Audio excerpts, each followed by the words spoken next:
Microsoft's artificial intelligence news, 7 strategies for ERP implementation success, and trends in manufacturing and supply chain management. Those are just a few of the topics we're going to cover here in episode 165 of Transformation Ground Control.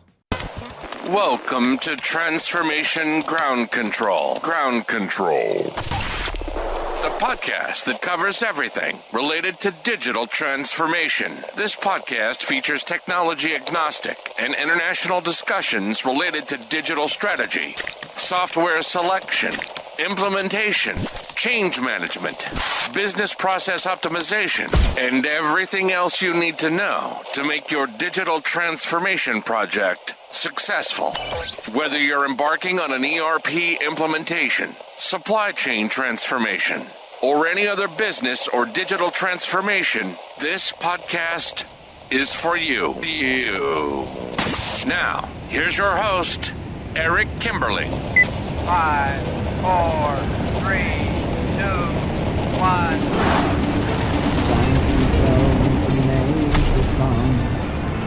Hello, welcome to Transformation Ground Control, episode number 165. My name is Eric Kimberling. I'm the CEO of Third Stage Consulting. We're an independent consulting firm that helps clients throughout the world reach their third stage of digital transformation success. We help clients with digital strategy, software selection, implementation planning, as well as implementation itself. So if you'd like to learn more about us, you can go to thirdstage-consulting.com, and Third Stage Consulting is the sponsor of today's podcast and of this podcast in general. The show is produced by Major Tom Productions. You can find new episodes every Wednesday by going to transformationgroundcontrol.com. And we've got a great lineup of guests coming up, not only here today, but in coming weeks.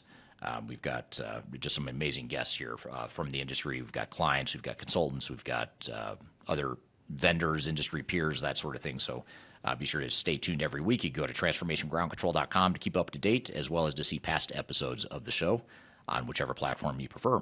Got a great show for you today. We're going to cover a few things to start off. We're going to get into our opening segment where we get into some audience questions from YouTube. We've gotten a lot of really good questions recently here in the last few days on my YouTube channel, so we're going to address some of those questions. We're going to get into some new news with Microsoft's AI initiatives. We're also going to get into the Bank of America cybersecurity breach, which is something that actually happened late last year, but what's really interesting about it, other than its newsworthiness and its timeliness, is just the implications for digital transformations in cybersecurity and cybersecurity concerns and considerations as you go through digital transformations. I think there's some good lessons here from the Bank of America cybersecurity breach that we'll talk about. And then later in the show, we'll have our first guest, who is Greg Benton, who is our Chief Strategy Officer here at Third Stage Consulting. He and I are going to chat with the audience about the top 7 strategies to ensure ERP implementation success, or another way to look at it would be how to ensure that you don't fail in your ERP implementation. So depending on which whether you're a glass half full or a glass half empty type of person, we'll cover the strategies that you need to know for your ERP implementation. And then later in the show, we're going to play you a clip of a conference that I spoke at several months ago, but we're just now getting the video footage to be able to play for you here in today's podcast. But it's a panel discussion at a large ERP vendor conference where myself and 3 other panelists who are from industry, who are in manufacturing and supply chain, the 3 or 4 of us are going to talk about trends in manufacturing and supply chain management, particularly as it relates to ERP implementations and digital transformation. So be sure to stick around for that. It's a really good conversation and one that I enjoyed very much, so I'm excited to share that with you. So before we get to that, though, let's get to some of the audience questions here today. And we actually have several really interesting questions that we've gathered here this week or over the last few days here on YouTube. And this first video, or this first question, I should say, is from a video that I posted recently that is called, "What are the most important business processes to document during digital transformation?" And in that video, I talk about how you can separate your business processes and bifurcate them into 2 categories. One category would be those business processes that are unique differentiators to you as a business. It's your source of competitive advantage. It's sort of those deal breakers, those things you have to have and you have to do well to be successful as an organization. That's one bucket. The other bucket is those more vanilla business process areas, things that maybe are not areas of competitive differentiation, areas that you're more flexible and willing to compromise on whatever the software can or can't do. And you treat those processes differently because you're going to spend more time engineering and re-engineering your processes that are differentiators, and maybe a little less time re-engineering your processes related to some of the more commodity-based processes. So that's the whole premise of the video, and I sort of explain how to identify which business processes fit into which bucket for your organization. And so one question we got here from Christopher Demczuk, and I may be mispronouncing the name. It's highly likely I'm mispronouncing the name. But Christopher says, what about personalized processes in the AP and AR, which is accounts payable and accounts receivable modules, which you say are not critical? And he is correct. In the video, I use as an example accounts payable and how for most organizations, paying vendors faster is not a source of competitive differentiation. So in those cases, it's not that you don't want to pay any attention to those processes, but you might be more inclined just to accept whatever the software can do that you're deploying rather than trying to re-engineer or recreate, a new way of doing things. So what Christopher's saying is, but what about personalized processes in the AP and AR modules, which you say are not critical? I'm not a fan of the finance modules, but in my current project, I've encountered myself with personalized procedures for approvals and control of payments for AP and personalized credit management for AR. This process ended up being part of the company's policies and a big issue in the project. Ultimately, these ones required customizations in our JD Edwards implementation. I think this business case may be an exception according to your rule. This company doesn't have a process or audit department, but if they have, surely this policy would fall under scope. So maybe check the audit policies first can be another check before deciding which processes are important to map. He brings up a really good point here. And when you're dealing with finance, and the risk of me using finance as an example of something that maybe is not a competitive differentiator or one that you don't need to spend a lot of time mapping out, that's obviously not going to be a true statement for a company that is in, for example, financial services. If you're a banking institution, then your financial and accounting processes are going to be a lot more important than a manufacturing organization that is looking at its AP processes, its accounts payable. So you have to look at the context of your business and obviously understand not only what's important to your business, depending on what industry you're in, but also what are those regulatory concerns too. If you're operating in a country where there's certain regulatory requirements you have and you don't have the right controls in place as it is, or even if you do have controls in place with your legacy software, you obviously have to make sure that you really understand and focus on those regulatory controls and make sure that you implement that as part of your new project.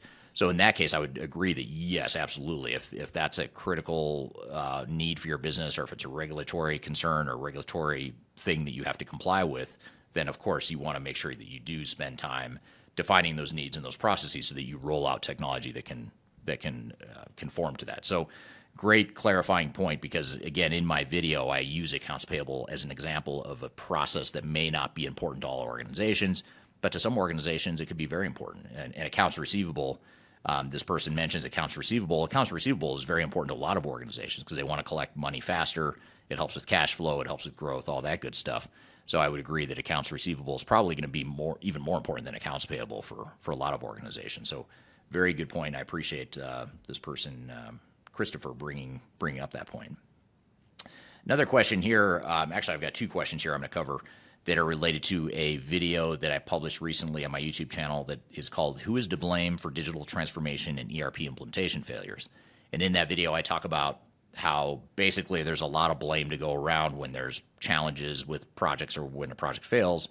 And usually it's not just one person or one party within a project team that is the main contributor of failure. It's usually a combination of a bunch of different people and decisions that were made. And so this person, Mary Buta, I believe it is, on YouTube says, I've worked as a change management consultant for 10 plus years and is also PMP certified. And unfortunately, either one, OCM doesn't get fully recognized and gets relegated to the back seat, or two, change management does get recognized and given critical responsibilities on a given implementation, only to be positioned as a scapegoat if and when there's an issue down the road. 9 times out of 10, it's the PMs who are the most vocal about blaming the change management team. Program or project managers are in the hot seat throughout the project and see change management as an easy target, as it takes a very experienced change management person to push back without hindering the project management and change management partnership. So really good point there, and I agree with you. I think change management does get blamed often for implementation failures, and I also think that change management is often put in the back seat or relegated to the back seat, as Mary says here. And very good points. And I think that she closes out. By the way, this is a very long comment, but the statement she says that she closes out with is change management as a discipline has become more and more unfulfilling, partly because of the above, but that's just the tip of the iceberg, unfortunately. And I think this is a really good point and something that's unspoken. I don't even talk about it that much, if ever, on my YouTube videos or on this podcast. But that is that change management it's a really tough job, and it can be discouraging for change management practitioners, especially if you humor me for a moment and allow me to stereotype change management people, change management consultants. People that are change management types generally are very optimistic, and they want to help people, and they want to do the right thing. They want to ease people's minds, and there's sort of a very deep-seated want to help. I think that's true for a lot of consultants, but I think it's especially true for change management consultants and change management team members, is they're there to help, and they want to see the good in this project, even more so than the average project team member. And so it can be very discouraging when you start to get blamed for things, or suddenly people don't recognize the value of what you're doing. It can be even harder for a change management person, as a broad generalization. And so I think it's important to recognize that part of the reason why change management teams have a bullseye on them oftentimes, and why they oftentimes get blamed for project failure, is because inevitably every project is going to have resistance to change. People will resist the project. And unfortunately for change management types and change management project team members, there's only so much they can control. For example, if a project doesn't have a clear direction, and the executives aren't bought into the project, and they're not supportive of the project, and they're not making the decisions they need to make in a timely manner, that's going to cause resistance to change, and it's going to create a bigger problem for the change management team to have to deal with. And the change management team can't always influence or change the realities of what's happening. Now, of course, there's executive level types of things you can and should do as a change management team member, but that only works if the executive team is willing to collaborate and willing to be part of the solution. And so you really have to recognize that, and I hate to say it that way, or I hate to suggest that there's nothing you can do about it, because there are things you can do about it, but it does make change management a very difficult discipline, in my opinion, for those reasons. Because A, you're going to have resistance to change no matter what, and there's a certain amount of likelihood that you'll get blamed for it if you're part of the change management team, because you didn't fix it, or you didn't fix it fast enough, or you didn't see it coming, or whatever the case may be. At least that's the perception. I'm not saying it's true, but that could be the perception within your organization. Or even worse, the project team or executive leadership decides that change management isn't important, we're not going to invest in it. Or what's, I would say, even worse than that is we're going to sort of invest in it. We're going to put a person in that role, but that person isn't going to be equipped or have the bandwidth or the capacity to be able to address all the change management needs that the project has, and so they're set up to fail. And that can be very discouraging for anyone, but especially, like I said, a change management person who really does want to help and does want to make people's lives better as part of the transformation. So really good point, Mary. I don't know that I have a good solution to that, other than you have to get to and start with the top of the organization. And if you could do that and then work your way down to the project leadership and then the project team, and then, of course, from there, all your subject matter experts and your frontline employees that are going to be affected by the project, you have to be able to work your way down the food chain, or down the hierarchy, if you will, from a change management perspective. You can't just come in and help the lower level people with their change initiatives or their change needs without addressing the higher levels of the organization. In order to address the higher levels of the organization, though, you need their commitment to those higher levels, that they recognize the need for it and are willing to be a part of it and participate in it as well. So very, very good points there. And then the last comment which is actually from that same video, from Who's to Blame for Digital Transformation in ERP Implementation Failures. By the way, if you just go to my YouTube channel and if you're scrolling through the thumbnails, the thumbnail says Digital Transformation Blame Game. So it's one of the more recent videos that you'll see at the time we're publishing this podcast. So this comment is from YouTube as well, and it says, good points. I think the implementation partners get the projects with often a stringent timeline, and the team then delivers, but where most gaps can be created just to deliver on time. I think even the client should think about having their own dedicated team full-time on a project, which will increase the success rate. So two really important points in that comment here on YouTube. One is that oftentimes the implementation partner is trying to meet some sort of unrealistic timeline to begin with, And quite frankly, oftentimes it was that same implementation partner that convinced the implementing organization that that was a realistic timeline when in fact it wasn't. So then the delivery team comes in and now they've got to make some bad decisions and some shortcuts to be able to meet that time frame, which typically leads to more problems, which typically leads to more delays and project budget overruns, troubled go lives, all that stuff downstream. So that's one problem. And then the other problem that this person points out is that clients should have their dedicated project team. And I totally agree with that. If you don't have your team ready and you haven't mobilized the team from your internal resources, then I would not move forward with bringing in the technical consultants until you have your team in place.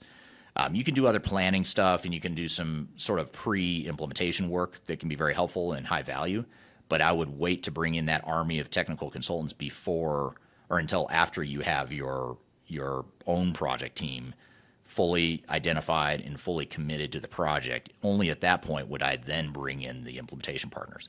Now, the implementation partners, the technical implementation partners, the software vendors, the system integrators, the technical resellers, whatever they're called for your project, they're going to try to convince you that, hey, let's get started now. Let's bring on our team now to get started. But you really have to resist that because you want your team to be ready to go and you want to be on even footing with the software vendor. You don't want to have them come in and steamroll you because you don't have the team in place from your employee base.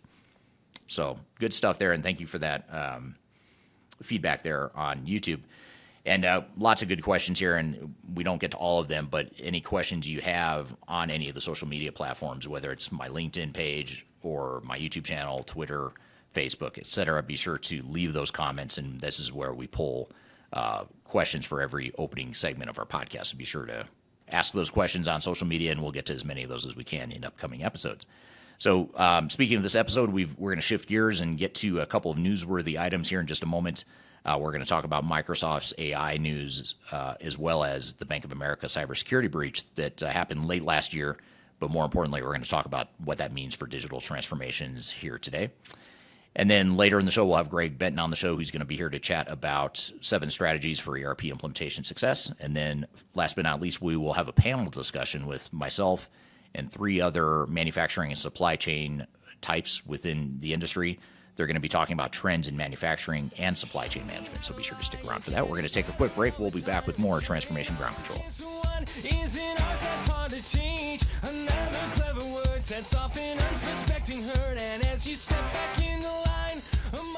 If you are aiming for transformation success, turn to Third Stage Consulting Group. Third Stage's independent and technology-agnostic consulting team helps clients define their digital strategies, define their roadmaps, and manage their transformations. With offices in the US, Europe, and Australia, our team helps the world's most forward-thinking organizations through their transformation pitfalls and risks. If you are embarking on a digital transformation or business change initiative, contact Third Stage Consulting to see how we can help you reach the third stage of transformation success. Learn more about us and download independent reports, videos, and other best practices at thirdstage-consulting.com. Are you looking for ways to promote your product or service to enterprise technology decision makers and influencers throughout the world, like the ones who listen to this podcast? Major Tom Productions creates media, events, and influencer marketing for B2B technology providers.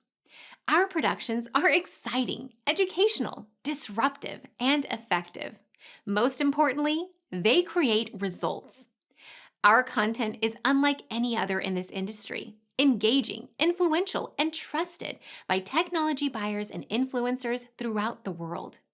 Each month, our productions reach hundreds of thousands of targeted buyers and decision makers who trust and engage with our honest and tech-agnostic content. With long-tail viral results and engagement with our content, Major Tom Productions provides a way to reach your target market and create awareness, calls to action, and a connection with potential customers. So collaborate with us today. Learn how we can feature your product or service on podcasts such as Transformation Ground Control, Journey to S4HANA, and Journey to Dynamics 365. We can also feature your brand on our YouTube channel called Digital Transformation with Eric Kimberling, which boasts over 100,000 subscribers and over 2 million video views per year. You can also participate in our in-person events, including our Digital Stratosphere Conference. Contact us today to learn more. We can tailor a marketing campaign that works for you. We look forward to helping more people learn more about and become engaged with your brand.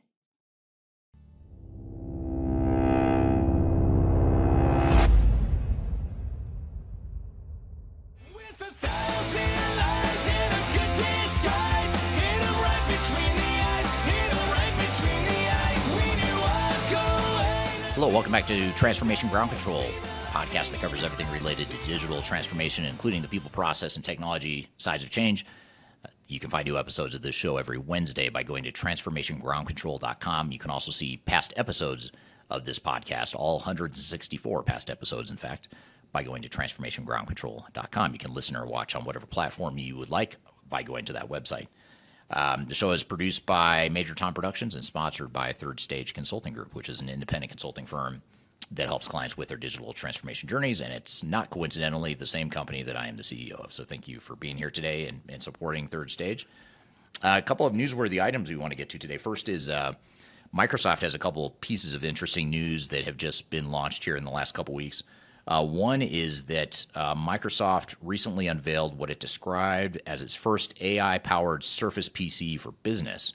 It's called the Surface Pro 10 and the Surface Laptop 6, which has an Intel Core Ultra processor and neutral processing units that the company says will power advanced artificial intelligence applications and experiences.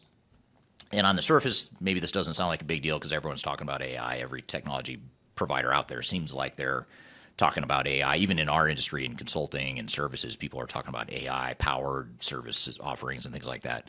So it's obviously a very sexy, commonly used term nowadays over the last couple of years. But what's interesting about this is I think Microsoft, if you really sort of dig into this and think about this a little bit more, I think what it's doing is Microsoft is pretty smart with this AI-powered idea with the PCs being used for business and whatnot, because now it's sort of like taking the Internet of Thing concept, combining it with AI and data capture and algorithms and data analytics and things of that nature. And it's sort of combining the best of two trends or two opportunities within the technology space. For those of you that don't know, Internet of Things is the concept of really capturing data with all the different devices out there in the world. Like, for example, I'm wearing an Apple Watch right now, and this Apple Watch is a great example of Internet of Things because it's capturing all kinds of data about my heart rate, my activity level, even what I eat. I can track in my phone or with an app on my phone that ties to my watch. So the data captured here can be used in sort of an Internet of Things sort of concept where all this data can now be consolidated or aggregated by Apple, and Apple now can make meaning of all the data that they capture, not only from my watch, but from millions of other people that wear an Apple Watch. And the same can be said for manufacturing shop floors. You have all those robotics and all those machines out on a shop floor that are doing different things. Each of those machines is capturing data on the shop floor. The question becomes, well, what do we do with the data? And that's what AI can be used for now, is to sift through all these mass amounts of data as it relates to Internet of Things. And what Microsoft is doing here by infusing AI into the end device that's being used by businesses, and I assume at some point even the consumer level, what that's going to allow is it's going to allow Microsoft now to become a mass aggregator of mass amounts of data that can then be used in its own AI modules or its own AI models and data learning models to now make better decisions and become smarter. And really what we're doing with AI is we're trying to teach AI to become smarter and to make decisions like humans would and that sort of thing. And the best way to do that is with mass amounts of data. And that's why I always say that the companies that have the biggest advantage within the AI nuclear arms race is going to be those big tech companies that have mass amounts of scale, that can get mass amounts of data and train their AI models better than anyone else. So companies like Microsoft that are now capturing data at scale with not only these devices, these new devices they're rolling out, but their existing enterprise applications, their existing Office users, and think of all the different touch points that we all have with Microsoft products, whether we want to or not. Microsoft has a huge advantage now because they've got all this data that they can use to train their AI models. Same could be said for Apple, Google, Amazon Web Services. On the enterprise tech space, you look at SAP, Microsoft again with their Dynamics offering, Oracle Fusion, these big tech providers that have lots of big customers with lots of employees using their technology and capturing data along the way. Those companies have a distinct advantage because data is the currency that is going to fuel mainstream adoption or further mainstream adoption of AI. And so by doing this here with their Surface Pro and Surface Laptop offerings, Microsoft is sort of getting in or sort of escalating their nuclear arms race to capture more data and to train and educate their AI models more than they already have. So I think it's a really interesting thing to watch out for and watch how more and more of these organizations try to really fuel their capture of data and really creating more intelligent AI models. And then along those same lines, sort of similar to that and related to Microsoft, is that Microsoft recently announced that they have a new chief executive of their new AI division. So they have a whole new AI division. They have a new chief executive that they hired from two AI startups or two past high-profile AI startups. I'm not familiar with this person, but the person is Mustafa Suleyman, who previously co-founded the AI startups called DeepMind and Inflection AI. And then Microsoft now, just recently, a couple weeks ago, hired Mustafa as the co-founder, or I'm sorry, as the chief executive of its new AI division. So obviously, Microsoft is becoming very serious about AI, both in terms of how they're structuring the organization, the leadership they're hiring, and now introducing AI to some of the end devices that they're rolling out to businesses and I suspect eventually end consumers as well. So very interesting stuff there. And then the last thing I'll talk about here today in sort of our newsworthy topics for discussion would be this Bank of America cybersecurity leak. Now, this actually happened back in, I think it was November of 2023. So it's a few months old, but recently, this is actually from Forbes. Forbes published an article talking about how Bank of America came out in February of 2023 and said that customers need to be aware that there was a cybersecurity breach. People might have access to sensitive information for their customers. And that in and of itself is newsworthy. But what's even more interesting is if you dive in and sort of look under the covers here of what this means to organizations in general, not just financial services organizations, but just organizations in general. We can see that there's some concerns here as more organizations start to automate their business and continue to automate their business, continue to move to new modern platforms, continue to move their data to cloud service providers. That comes with it a certain amount of lost control, whether you like it or not, or whether it's good or bad. But now someone else is housing the data, and now more data is being automated or captured in a central location.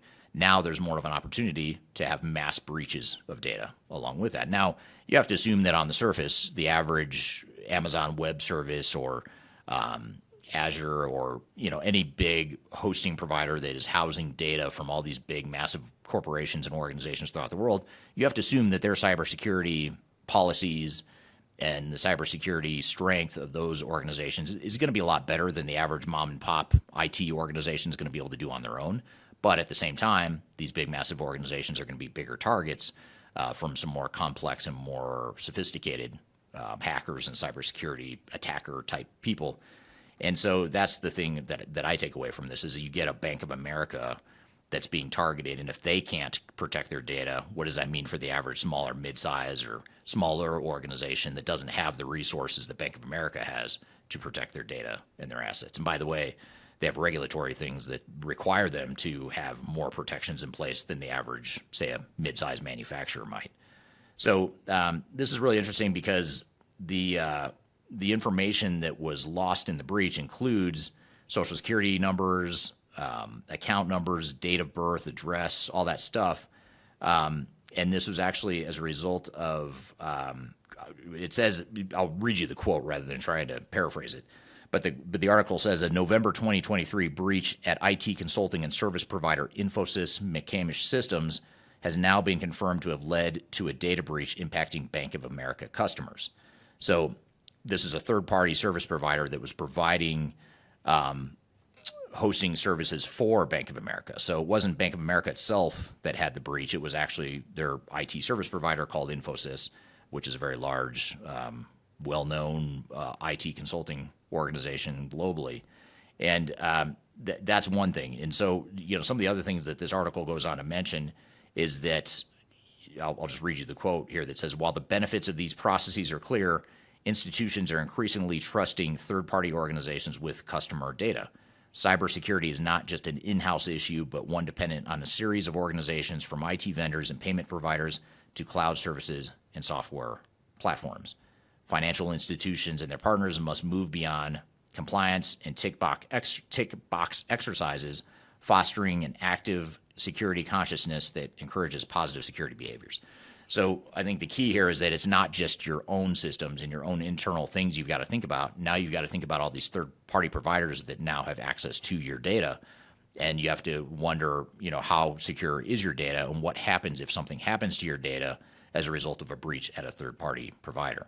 And what further complicates this is not, most organizations don't just have one third-party service provider that houses all of their data. With the increasing adoption of cloud technologies and the mass adoption of cloud technologies, a lot of organizations have multiple cloud providers that are housing different parts of their business processes and different sets of data that is oftentimes being integrated to other cloud hosting providers. So, for example, if you had 10 cloud hosting providers because you're using 10 different cloud applications and those 10 systems are talking to one another, now you've got all of your data that's going back and forth between 10 different systems, and all it takes is one breach at one of those 10 providers, and that could expose the data that's being housed in from other cloud providers could be exposed there as well. So it's really something to think about, that you've got to look at this whole thing pretty holistically in terms of cybersecurity. And clearly, if Bank of America can't find a way to avoid security breaches with a third-party provider like Infosys, it makes you wonder, how much at risk are other organizations as well. So cybersecurity is obviously something that's going to continue to be really important with digital transformations and ERP projects as we move forward here. But some interesting news there from Bank of America. So good stuff there. We're going to shift gears and bring on our first guest here in just a moment. His name is Greg Benton. He's been on the show several times in the past. It's been a while. So it's, I think, the first time this year here in 2024 that we've had him on the podcast so far. So it'll be great to have him on here. Today, we're going to talk about 7 strategies for ERP implementation success, or AKA 7 strategies to avoid ERP implementation failure. So we're going to have Greg here on the show in just a moment, and then later we will have the panel discussion talking about trends in manufacturing and supply chain management. So be sure to stick around for that as well. We're going to take a quick break, and we'll be back with more Transformation Ground Control.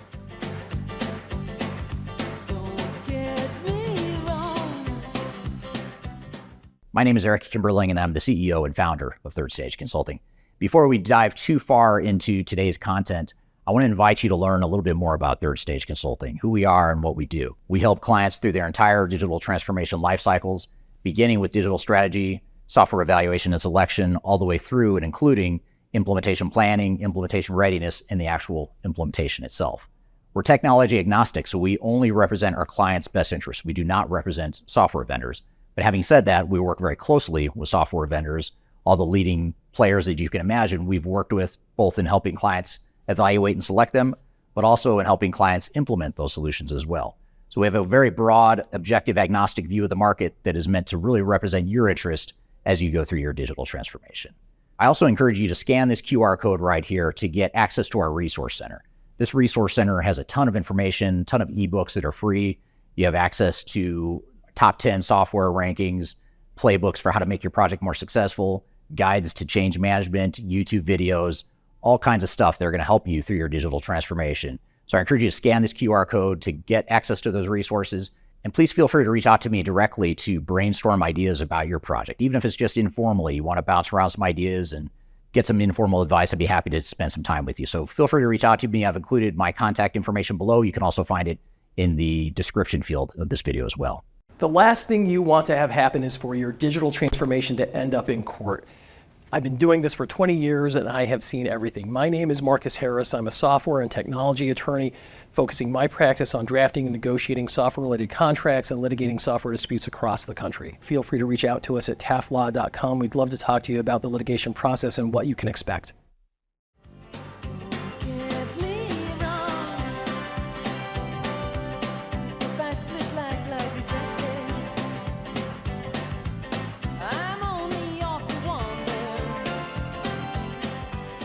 Hello, welcome back to Transformation Ground Control, episode number 165. My name is Kimberling. You can find new episodes of this show every Wednesday by going to transformationgroundcontrol.com. You can also find past episodes of this show by going to transformationgroundcontrol.com as well. The show is produced by Major Tom Productions and sponsored by Third Stage Consulting, which is the company I work for. And then Third Stage is an independent, tech-agnostic consulting provider that helps clients through their digital transformation journeys. We have offices in North America, Europe, and Asia Pacific. So be sure to check us out, regardless of what part of the world you might be in here today. And I'm excited for our next guest to be on the show again. He's Greg Benton, who's a Chief Strategy Officer, who is a person that works with all of our clients in leading our business development pursuits and talking to prospective clients in the industry and that sort of thing. And I'll let him describe here in a moment what he does and a little bit about his background. But wanted him to join the show today to talk about 7 strategies for ERP implementation success, or 7 strategies to avoid ERP implementation failure, depending on how you look at it, whether you're a glass half full or a glass half empty type of person. So with all that being said, Greg, thanks for being on the show today. Not coincidentally, and thanks for having me here today, Eric. And it's really remarkable that over the last 20 plus years, we've been looking at all aspects of this continuum that we have for digital transformation success as separate pieces. And now in today's world, in today's podcast, we're actually going to be talking about how all of those pieces need to fit together.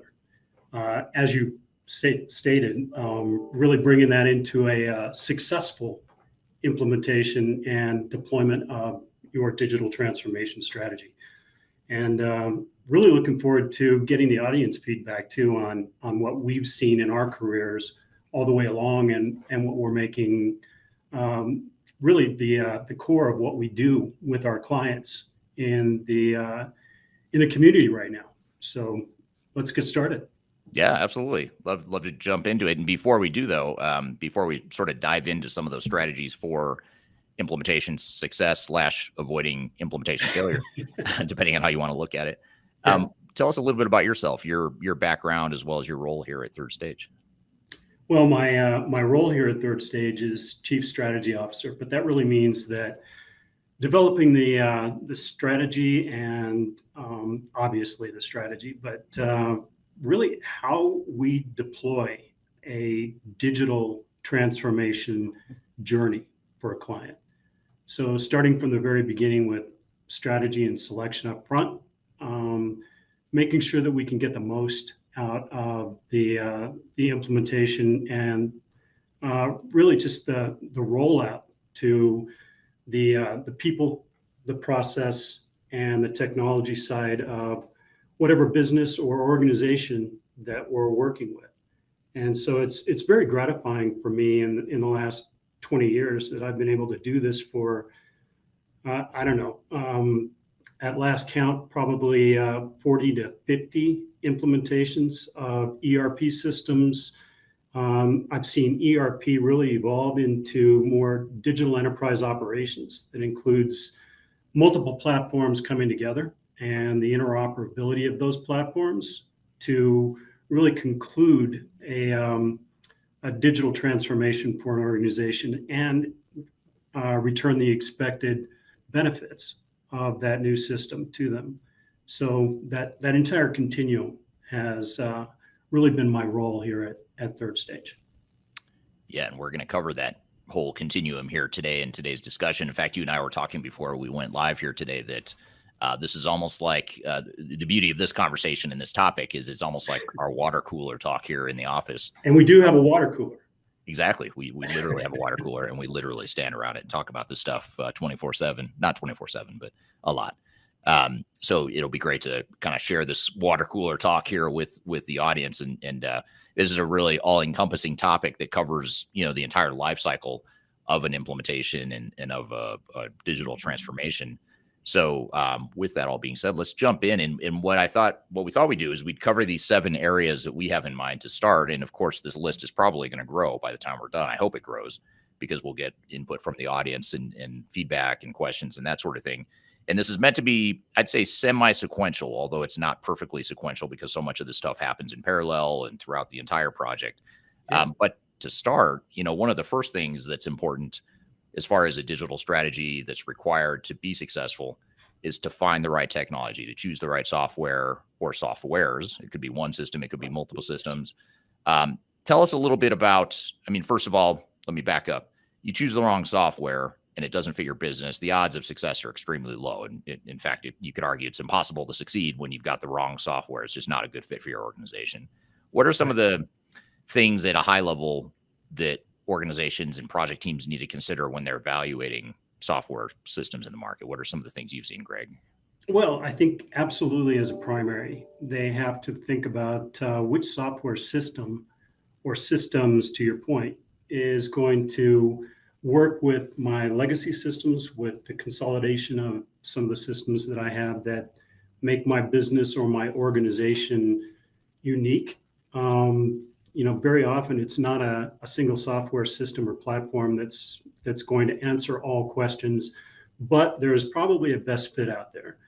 And what many people do that ends up being a little bit of a distraction is they look at the entire marketplace. They look at the new things that are coming around, like artificial intelligence, machine learning, and they get focused on some of these key elements or attributes of the software system without looking at the overall picture, without looking at what are your needs for finance, what are your needs for supply chain, what are your needs for human resources, human capital, payroll, all of those things. They all need to fit together, right? So choosing the right system requires preparation of the organization to really look at where is this going to benefit all work streams, all areas of the organization.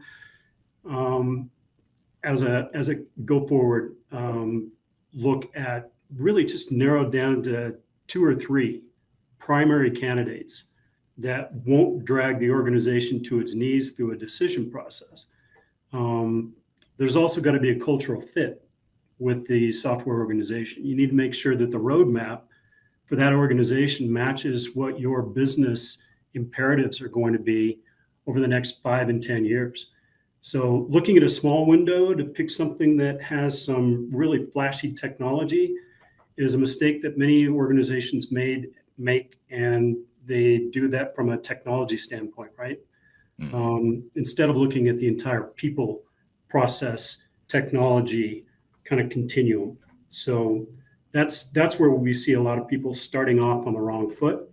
And what we try to do at third stage is make sure that we're matching the technology and the people first with the software systems, narrowing it down to a very few primary candidates, also fitting within budgets and that total cost of ownership of the system, and then planning for the next 5 to 7 years in terms of deployment and then the effective use of the system.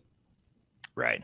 Yeah. Very, very well said. And I think, one of the things that I've seen in the last few years, and curious to get your feedback, Greg, and the audience feedback too, is that, 20 years ago, 25 years ago, when I first started doing this, when organizations would go through a software selection, typically you'd hone in and focus on the big names, the names that you recognize, like SAP. Nowadays you look at S4HANA from SAP, or you look at Microsoft Dynamics 365, Oracle Fusion, sort of those big names that we've all heard, or most of us have heard. But the question I have for you, Greg, is that sort of shifted here in the marketplace. Those are still the big names. Those are still the big incumbents with the majority of market share.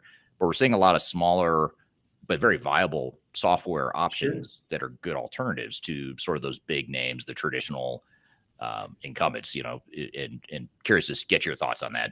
How do other, maybe lesser known software and technology providers fit into this overall market as it continues to evolve? Well, you've got the large ERP systems that you mentioned, Infor, SAP, Oracle, Workday, more recently with Workday. But also there's Epcor, IFS.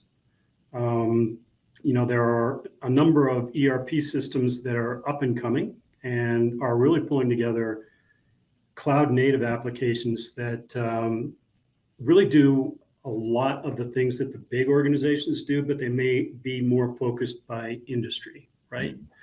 So getting back to the point where it needs to match your business model, it needs to match what you're looking at from a technology standpoint, but it also needs to match your people and your processes. And so pulling in some of the smaller organizations in your decision making really matches up with the entire strategy that you're putting together for the organization.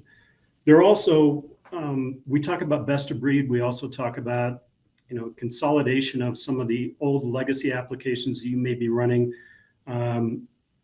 that need to operate with, for instance, UKG or Salesforce or any other of the platforms that are out there that are handling aspects of your business that need to continue.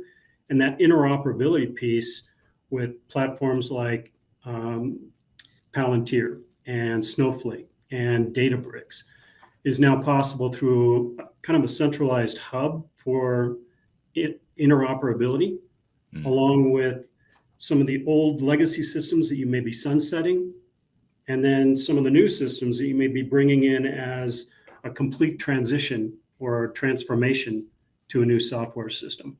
Right. So it's all about unified data, right? Yeah. I'm here with Greg Benton talking about 7 key strategies for ERP implementation success. I've got a lot more to cover with Greg, but first we're going to take a quick break. We'll be back with more Transformation Ground Control.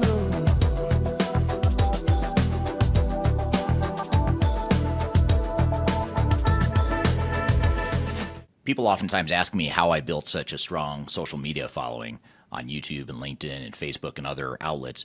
And the fact of the matter is it took me a long time to build a following through a lot of trial and error, making a lot of mistakes.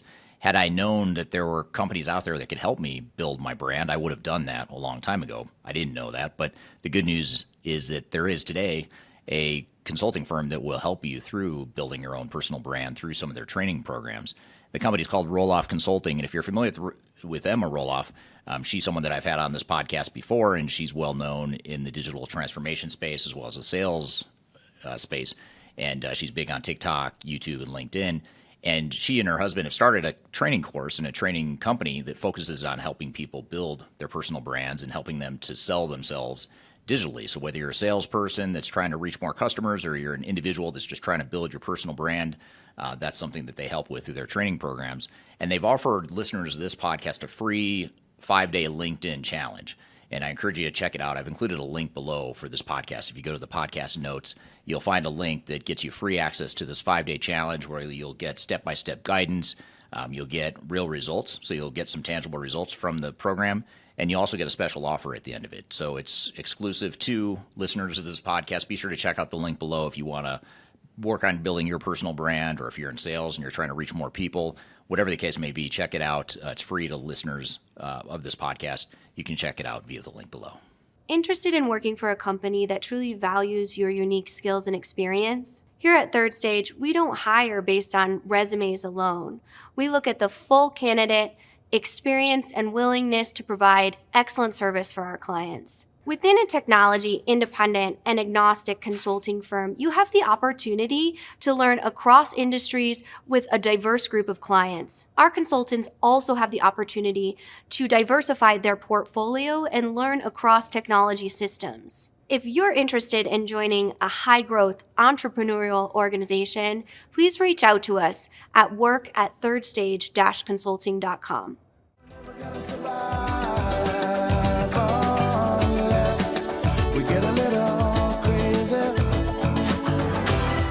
Hello, welcome back to Transformation Ground Control, episode number 165. My name's Eric Kimberling. You can find new episodes of this show every Wednesday by going to transformationgroundcontrol.com. You can also find past episodes of this show at transformationgroundcontrol.com. The show is produced by Major Tom Productions and sponsored by Third Stage Consulting. So we're here with Greg Benton talking about 7 strategies for ERP implementation success. Let's jump back into the conversation. And there's a lot of really good options out there in the market. And I think, if you look back a couple decades, you look at, Salesforce, Workday, NetSuite, those are relatively new products in the marketplace that at one point were just disruptors that were new to the market. And obviously now all 3 of those examples are very viable, large, significant players in the space, and that continues to evolve. The market continues to evolve. So I think it's the lesson here is be sure you look at your options, because if you just look at the household brand names that you're used to thinking about or looking at, you're going to limit yourself, and you're probably missing out on something that could be potentially a better fit. And I'd be curious to hear from the audience too. What technology or technologies are you most excited about? Are you most intrigued by or interested in that's out there in the marketplace, particularly some of the newer types of technologies as well? And speaking of the audience, I just want to get to some of the comments we've received so far. Want to thank Alcinda on YouTube for joining from Johannesburg, South Africa. Mohammed from Egypt, thanks for being here today on YouTube. Mitch on LinkedIn says, always refreshing to listen to Greg Benton's perspective and experiences. So wow, thanks, Mitch. And I'll be honest, that's the only reason I wanted you on the show is because of your rock star appeal. I knew we'd get more views, more eyeballs if you were on the show. So that's why. Yeah, well, it's only Mitch that feels that way. So so far, he's just the only one admitting it out loud, right? And then Saddam on YouTube says, "Hey Eric, your content is gold. Link to your book is not working. Do you mind to update?" That seems to be happening often in our social media posts. For some reason, the link shortens or changes when it posts to different platforms, and the link doesn't always redirect the way it should.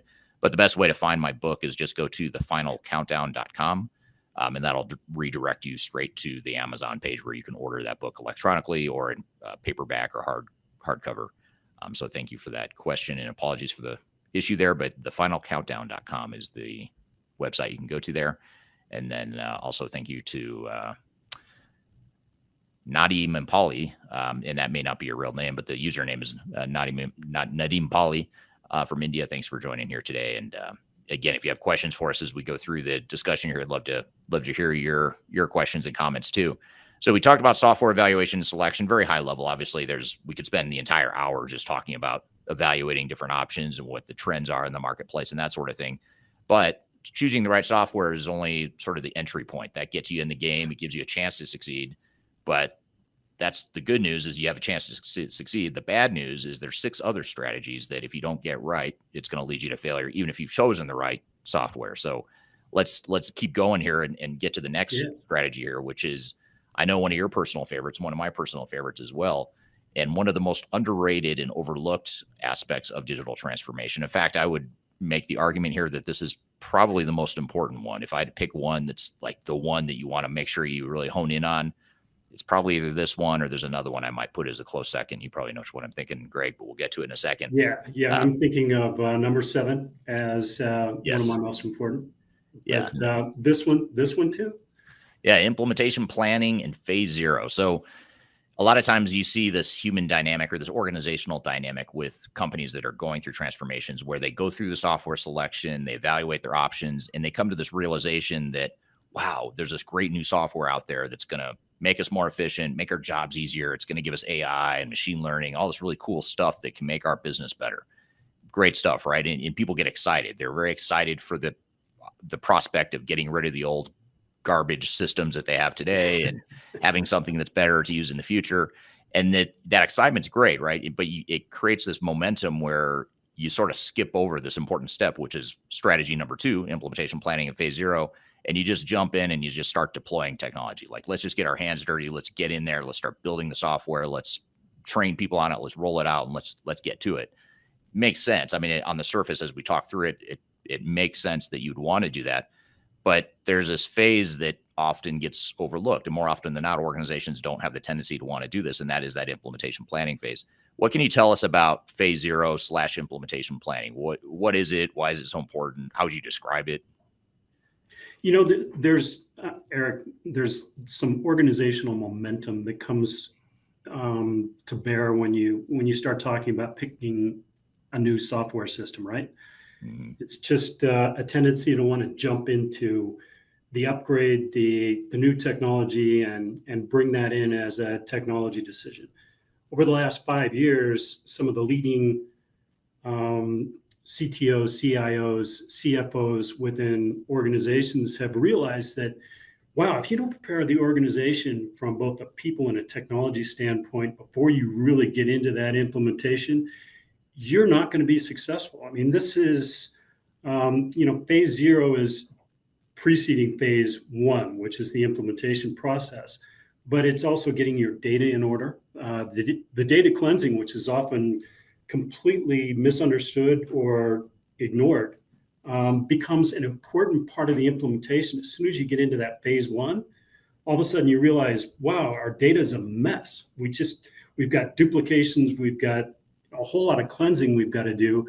And now we have to go back and do that at the beginning of the implementation. It actually stretches out the implementation and the cost considerably. So prepare the organization for going forward. That also is an opportunity to get everybody on board from an organizational change standpoint. Everyone needs to know, what is in this for me? How is this going to help me in my day job? How is this going to make things easier, streamline processes, and for the organization, provide a return on investment as soon as we get through this transformation and even along the way. So establishing KPIs that you're going to look for along the way through the implementation, and then conclude with at the end of the implementation and the stabilization phase, which we'll talk about in a minute. But all of that is prepared up front, right? So the phase 0 is a critical part of this whole process. Yeah, absolutely. And a lot of times organizations think, well, if I do this phase 0 thing that you're talking about, Greg, it's going to slow down the project. If I spend, say, 2 or 3 months getting my resources mobilized, getting a detailed and accurate project plan in place, getting my change strategy in place, mapping out my high-level business processes so I have a blueprint to start with when the system integrator comes in. Yeah. You start thinking about all the stuff and you think, wow, if that takes me, say, 3 months to do, that's 3 months behind schedule. And why do that when I could just start now and get a jump start on design, test, build, sort of the traditional technology work stream? Why is that a flaw? Why is that a flawed mindset or approach? Oh, great leading question, and actually goes back to that whole saving months or shaving months off the implementation work. When you actually get the implementation team in for that design, build, and implementation work that's going forward, that's a very expensive and intensive part of the implementation work, right? It's requiring a lot of the organization's staff time. It's requiring, and then very often you also find out that what you designed as really your core project team and staffing is inadequate once you get into the implementation. So you have to hurry up, find out how you can restaff, how you can give people back some of their time so that they can manage both the implementation work as well as their day jobs. And the data is not prepared to go into the system for the design work to take place.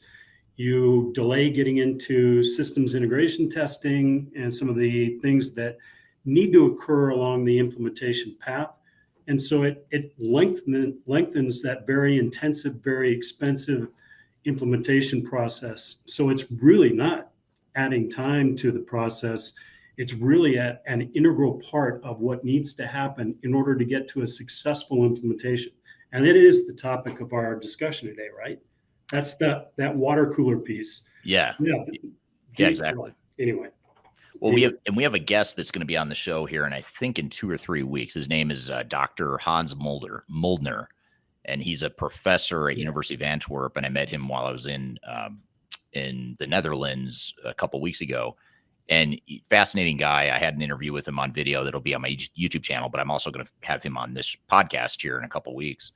And one of the things he found in his research is that the number one cause of implementation delay overruns are what he calls decision latency. And so, in other words, companies that can't make decisions quickly are the ones that struggle with finishing on time and on budget. And they're the ones that end up, spending twice as much as expected, or whatever the overrun is. And when I dig into it and ask them, well, what is decision latency? What does that mean? It's basically the ability for organizations to make decisions quickly and commit to those decisions. And he talks about how in his research that the companies that even make imperfect decisions, but they make them quickly, those are the ones that are more likely to succeed versus the ones that feel like they have to get it perfect and get it right, and they take forever to make a decision. And the reason I bring this up is because implementation and planning in phase 0 is a good way to get everyone aligned and on the same page with what is it we're doing here with this project. What's the overall direction? What is our business process blueprint going to look like? And I'm not talking about a business process blueprint the same way a software vendor or a technical implementer is going to think about it. They're thinking about how do I build software? What I'm talking about is more the business architecture. How's our business going to look in the future? And when you've got that blueprint defined in phase 0, it ends up speeding up the other phases of the project to the point where you're going to save exponentially more time and money to more than overcompensate for the fact that you took a little bit more time and money up front to do this implementation planning phase 0. So I think it's a really important nuance that a lot of project teams miss. That's very well said. And it also establishes that business case, right? So when you're going internally and you're saying, why are we doing this? The benefits realization is a part of that whole business case development.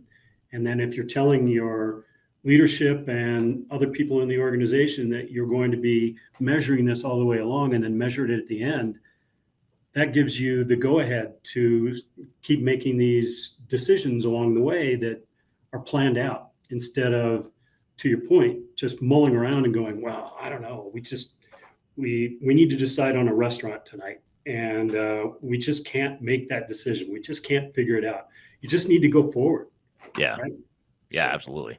And if you're interested in this topic, by the way, next week in our podcast, again, same time, same place, we're going to have Greg back on the show along with Adam Cheatham, who is our managing director at Third Stage Consulting. And the three of us are going to talk about just this topic, implementation planning in phase 0. So we're going to spend the entire hour-long discussion talking just about this. So we won't get too far into it here today. Just know that stay tuned for next week. We'll unpack this a bit more. And I want to turn to the audience before I move on to the next topic here. I'm here with Greg Benton talking about 7 key strategies for ERP implementation success. I've got a lot more to cover with Greg, but first we're going to take a quick break. We'll be back with more Transformation Ground Control.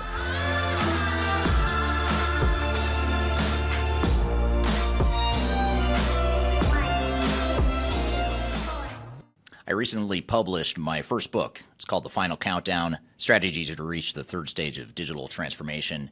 And I wrote this book because I really wanted to find a concise way to share some of my knowledge around digital strategy and how to get started on a digital transformation journey. So in this book, I cover 3 different sections. I cover the people, process, and technology aspects of transformation with the idea that it's meant to be a starting point, a launching pad for organizations and team members that are going through digital transformations. So I encourage you to buy this book. You can get it electronically, you can get it paperback, or you can get it in hard copy as I'm holding here in front of you. You can get it by going to thefinalcountdown.com. You can also search for it on Amazon if you shop at Amazon. Otherwise, just go to thefinalcountdown.com. Love to hear your feedback on this book as well. So I hope you check it out and hope you enjoy. I'm excited to share our newly released 2024 Digital Enterprise Operations Report. This free download is available on the Third Stage website at thirdstage-consulting.com. This report is truly packed full of technology-independent and agnostic insights for your project to ensure that you're strategically optimized for success. Download your copy today with the QR code in front of me or visit our website for more details. These things take time, mom and dad, they have a good life. But what am I gonna do with mine? Hello, welcome back to Transformation Ground Control, episode number 165. My name is Kimberling. You can find new episodes of this show every Wednesday by going to transformationgroundcontrol.com. You can also find past episodes of this show at transformationgroundcontrol.com. The show is produced by Major Tom Productions and sponsored by Third Stage Consulting. So we're here with Greg Benton talking about 7 strategies for ERP implementation success. Let's jump back into the conversation. Here's an interesting comment that I know you'll appreciate as much as I do, Greg. This is from William on YouTube. He says, looks like Greg has a gold record in the background behind you. Can you tell us what that gold record is, Greg? He didn't ask this, but I'm just asking for the audience's sake. I do. This gold record is actually the gold record that was placed on the satellite that was sent out into space, Voyager, in I forget, 1977, something like that. But it also is a kind of a prototype for the awards that we provide to our clients. In sticking with the the rock and roll theme that our organization is very proud of, with Third Stage and the classic rock kind of legacy that you have brought to the organization, Eric. We award our clients based upon their trajectory or their journey along to the third stage of digital transformation success. And we have gold record recipients, platinum record recipients, and diamond record recipients. So that really is the genesis of the gold record in the background here. Yeah, so if you want a gold record for yourself, the message here is become a client of Third Stage. We work together. We help you through the successful phases of the project, and you get multiple gold, platinum, diamond records, depending on what phase you reach of the third stage journey. So thanks for that background there. Here's an interesting question that's a good segue into our next topic, or our third strategy that we'll get here to. This is from Alcinda on LinkedIn. Alcinda says, what happens if priming the organization people takes much longer than envisaged? Wow, that is a tough one for me today. Do you proceed with the implementation and course correct throughout the journey? So in other words, it's taking longer than expected. The priming the people, getting people on board, it's just going slowly. Do you go ahead? Do you power through and continue with the implementation and course correct through the journey, or do you do something different? I think that, let's see, is it Alcinda? Alcinda, I think. Alcinda. I mean, that's how I pronounce it. I could be completely off, but correct me if I'm no, wrong. it's very small on my screen, so. Yeah, that doesn't Alcinda, I apologize. No, I think that you brought up something that I think we want to discuss in terms of the 7 steps that we're talking about today to implementation success, or to avoid failure. And I think you do need to power through. I think that, you can be anywhere in this journey. So you can be in strategy and selection, or even preceding strategy and selection. You can be in phase 0. You can be in any of the steps that we're going to talk about along the journey. And you can run into something that is a problem. The organization's not moving in the direction that you believe is the right direction, or that you have laid out in terms of your blueprint. We run into this all the time, where we're called in and implementation is stalled, or been, canceled, delayed, so that they can get everything back in order. That is a way of slowing things down and course correcting that leads to a lot of cost, a lot of misunderstanding, and a lot of exhaustion. So if I were to work with an organization that has basically stalled out, I would try to remove that stall, and truly power forward. I think, as you stated, Eric. I mean, that's my feeling on it. You may have a different opinion of what an organization may do, but you can run into that anywhere along that continuum, right? Yeah. Yeah. And what I would add to that, I agree with you. I think you do have to power through, because if you have, what's the word I'm looking for? I'm really struggling with words today, which is odd. But if you have, exactly, I can't say envisage. I can't think of the right words. I'm mispronouncing Alcinda's name. I mean, this whole thing's going off the rails pretty quick, but just kidding. Although I will say, just real quickly, Alcinda did confirm I am saying her name right. So thank you for confirming that. Great. What I was going to say is you can actually address some of this resistance by the phase 0 stuff we just talked about during implementation planning in phase 0. One of the things you want to do is an organizational assessment to understand and anticipate where the potential sources of resistance are going to come from and what those root causes are, so that you can have change strategies in place that are more surgical and targeted to your specific culture, your organization. And it's not going to solve all the world's problems. It's not going to get rid of that resistance completely, but you at least have a plan to deal with it as you're going through the project, and you're not surprised by it. And you have realistic expectations for how you're going to overcome those throughout the project. And speaking of the project and implementation, let's shift gears or sort of move into the next phase. We talked about software selection. We talked about implementation planning, phase 0. Now we get into the actual implementation. And one of the key strategies that oftentimes gets overlooked is program management / PMO. And a lot of times what happens here is that organizations will say, Yeah, either A, we already have our own internal PMO, so we're all set. Although I will say the internal PMO probably doesn't have as much experience as they need to be successful on their own in managing an overall project. But we'll set that aside for a minute. The second thing that organizations often will say is, well, maybe we do or don't have our own internal PMO, but the software vendor or the system integrator is going to bring it to us. They're going to manage the project, so we're good. We've ticked this off. We checked off strategy number 3, so we're all set. But it's not quite that simple. What would you say, or how would you sort of summarize what this means in terms of a project needing to be successful? I think you just identified the two things that we see very often, either an internal PMO or a dependence on the software vendor and the systems integrator for moving the project forward. The problem with that is the systems integrator and the software vendor are going to move things in a very project-directed direction. They're going to try to get done with the implementation and essentially move on. So controlling the kind of the organization side of the project team is not the responsibility of the systems integrator or the software vendor. They're working on their design, build, deploy strategies, and they're controlling their own teams. The internal PMO has a whole lot of trouble, especially if they're not really bought in to the entire organizational change that's going to happen.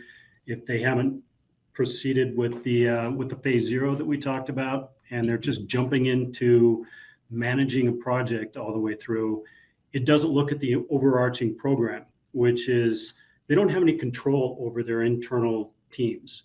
There are all sorts of political currents that are moving throughout the organization that are pulling people toward, the stronger side of the HR side of the organization, or the finance side of the organization. We need to have our needs met more than the HR side does. So You get these internal conflicts that nobody is watching over, because internally it's not good for the PMO to be steering in a different direction.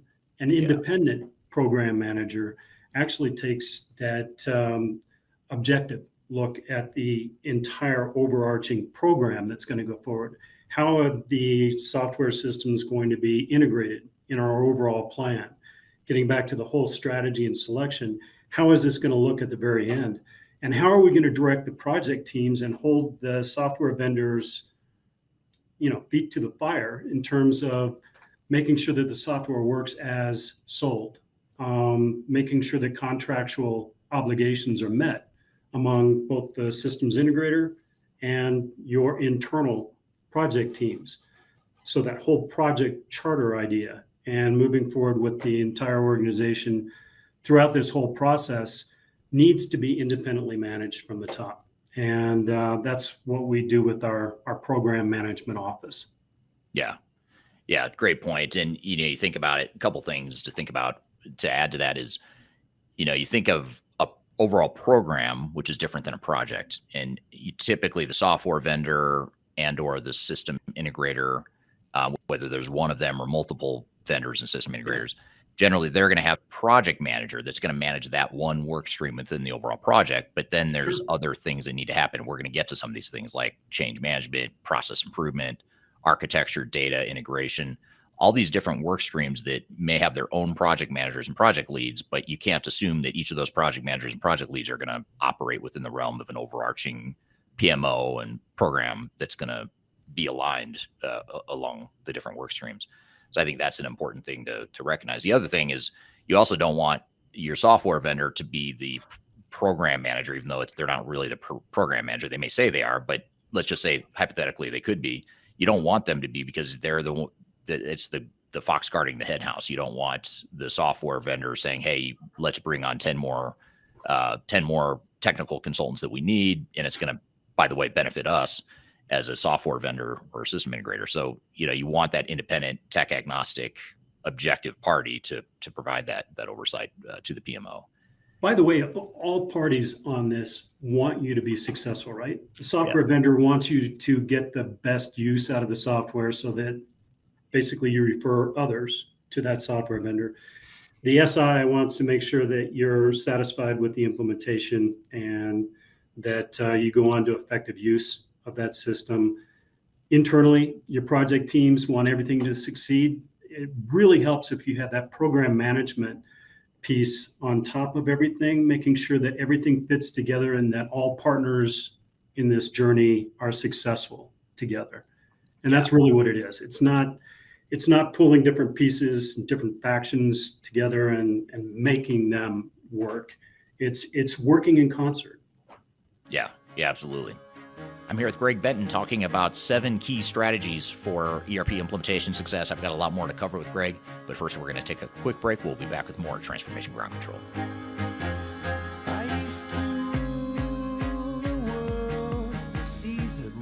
If you are aiming for transformation success, turn to Third Stage Consulting Group.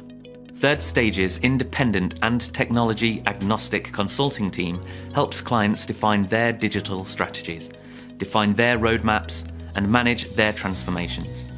With offices in the US, Europe, and Australia, our team helps the world's most forward-thinking organizations through their transformation pitfalls and risks. If you are embarking on a digital transformation or business change initiative, contact Third Stage Consulting to see how we can help you reach the third stage of transformation success. Learn more about us and download independent reports, videos, and other best practices at thirdstageconsulting.com. The last thing you want to have happen is for your digital transformation to end up in court. I've been doing this for 20 years and I have seen everything. My name is Marcus Harris. I'm a software and technology attorney focusing my practice on drafting and negotiating software-related contracts and litigating software disputes across the country. Feel free to reach out to us at taftlaw.com. We'd love to talk to you about the litigation process and what you can expect.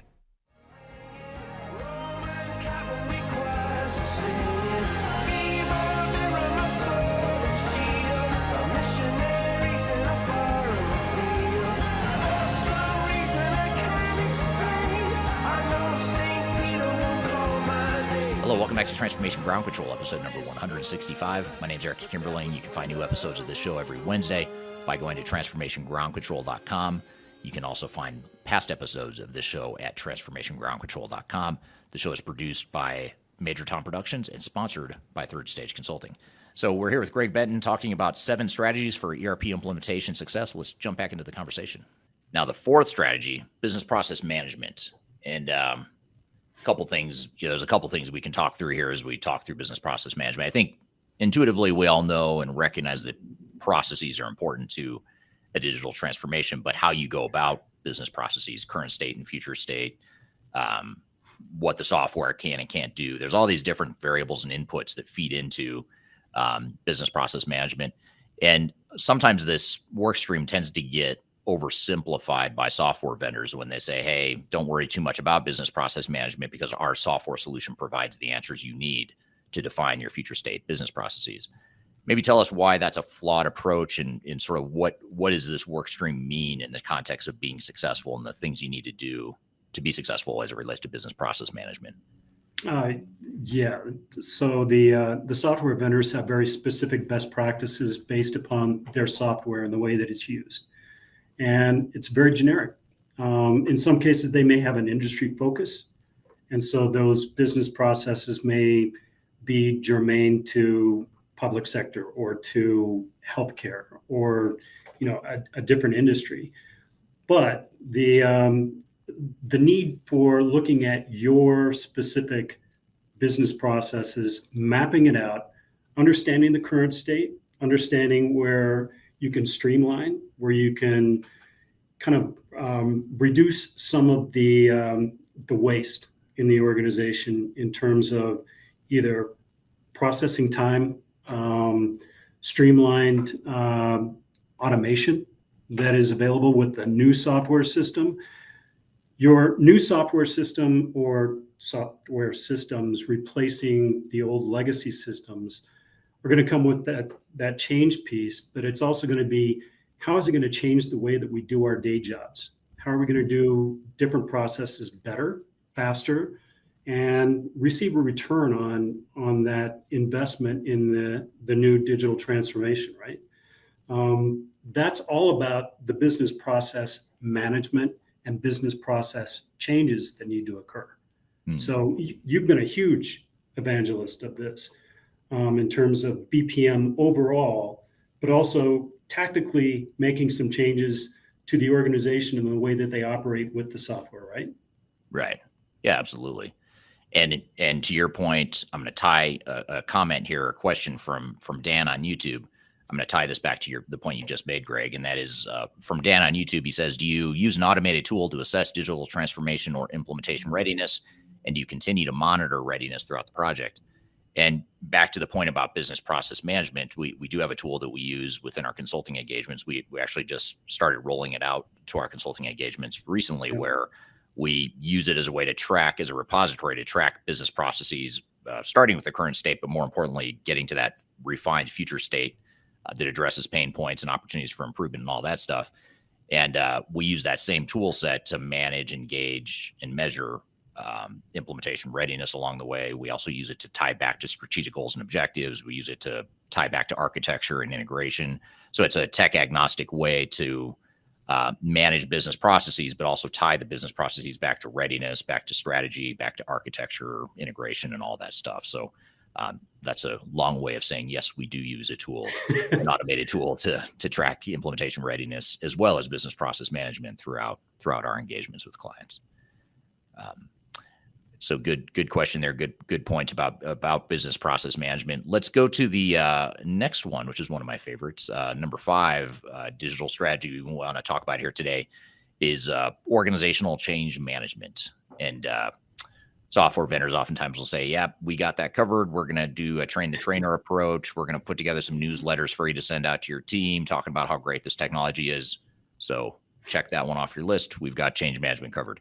What are your thoughts there? Is that, I know I'm asking all these really leading biased questions. I apologize. But what are your thoughts on that? Well, another plug for a tool set and a methodology that we employ, which is third stage digital adoption. The organizational change management really requires that you understand from almost a survey standpoint where you're going to run into pockets of resistance with regard to implementing new processes, new software systems along the way, and really just kind of heat mapping that out so that you know where you need to focus on getting change agents to really bring along some of the pockets of resistance in terms of moving the organization forward into the digital transformation that you have envisioned, right? So it's nobody stopped by my desk and asked if I wanted to go on this journey. So you've got to find a way of having everyone's voice heard. And that's kind of the core of organizational change management. The digital adoption piece is really a very specific training regimen that is dedicated and customized for that client's business processes. And it's a number of video vignettes that are in a centralized repository that act as ongoing training and reinforcement of the way that you should use the software in your role, in your organization, specifically to do your day job. And all of those go hand in hand as the overarching organizational change management. OCM has been a core part of our DNA all the way from the beginning of your career. So, no one better to see how this has worked in terms of digital transformation success than you, Eric. Yeah, and it's I think it's important to recognize that no matter how excited the organization is, and back to the point we were talking about earlier about that momentum and the excitement that people have, especially early in a project, no matter how excited they are, rest assured that excitement will start to wane, and that excitement will start to transition into more resistance. Not because people are ill-willed or nefarious or they want to sabotage the project. It's usually not that. That's actually pretty rare. We don't see that a lot in projects. What's more common, though, is, yeah, I'm on board, I'm excited, but I really, really don't want you to take away that spreadsheet because I've mastered that spreadsheet. And if you take that from me, that's a problem. But everything else is great. I mean, all the other changes we're talking about are great. Just that one spreadsheet, though, just don't do that. And you multiply that times, 10 different concerns I might have as an individual, multiply that times however many hundreds or thousands of employees you might have, and you can see how suddenly you've got a ton of resistance to change. And that's usually what it is. It's that unintentional, below the surface sort of resistance that you've got to overcome. And so change management is important. And one of the best ways to dig into this is to do an organizational assessment that I mentioned before, ideally during implementation planning in phase 0, so that you understand what's below the tip of the iceberg. What is that? What are those sources of resistance likely to be? Just to give you an example, I mean, a lot of times we'll work with organizations that are very excited for the project. People are on board. Executives sort of think, hey, change management is really not going to be that difficult. Everyone's telling me how excited they are and they're all ready to go. They're volunteering to be on the project, all this good stuff. But then what happens is you see, in an example, you'll see an organizational readiness assessment where people don't collaborate. There's a lack of communication between departments. And you think, okay, well, that's fine. The new system's going to handle that. But the reality is if that's the culture of your current organization, now when you put in a new system where suddenly people are forced to collaborate more and you've got better visibility into data, that's all a net positive in the long term. But in the short term, it creates anxiety and concern. Sure. You also look at things like AI, suddenly you're going to automate my job.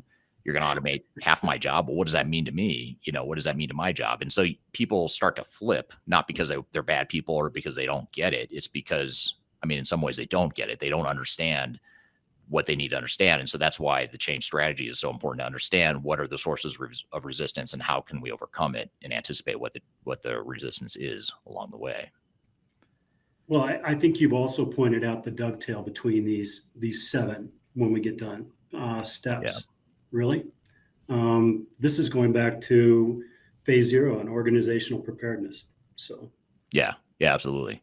I'm here with Greg Benton talking about 7 key strategies for ERP implementation success. I've got a lot more to cover with Greg, but first we're going to take a quick break. We'll be back with more Transformation Ground Control.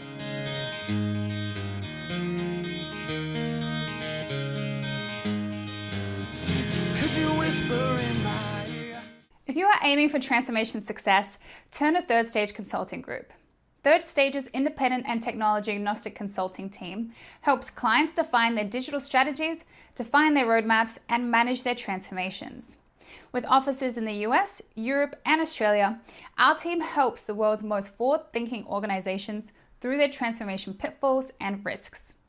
If you are embarking on a digital transformation or business change initiative, contact Third Stage Consulting to see how we can help you reach the third stage of transformation success. Learn more about us and download independent reports, videos, and other best practices at thirdstage-consulting.com. Hi, this is Kimberling with Third Stage Consulting and your host of Transformation Ground Control. I want to encourage you to read our Guide to Organizational Change Management. It's a free report or free guide that we published. It's one that I actually wrote that talks about best practices and lessons learned as it relates to change management. So as you know, on this podcast, we cover a lot of stuff related to the human sides of change, organizational change management, including training, communications, org design, all kinds of stuff as it relates to change management. So if you're trying to learn more about change management or you're looking for more direction and ideas on how to get started on your change management strategy and your overall journey, be sure to check out this guide. You can read it by scanning the QR code on the screen in front of you or in the links below for this particular podcast episode. You can find a link to take you to the page that will allow you to register to go ahead and download that and read it for free.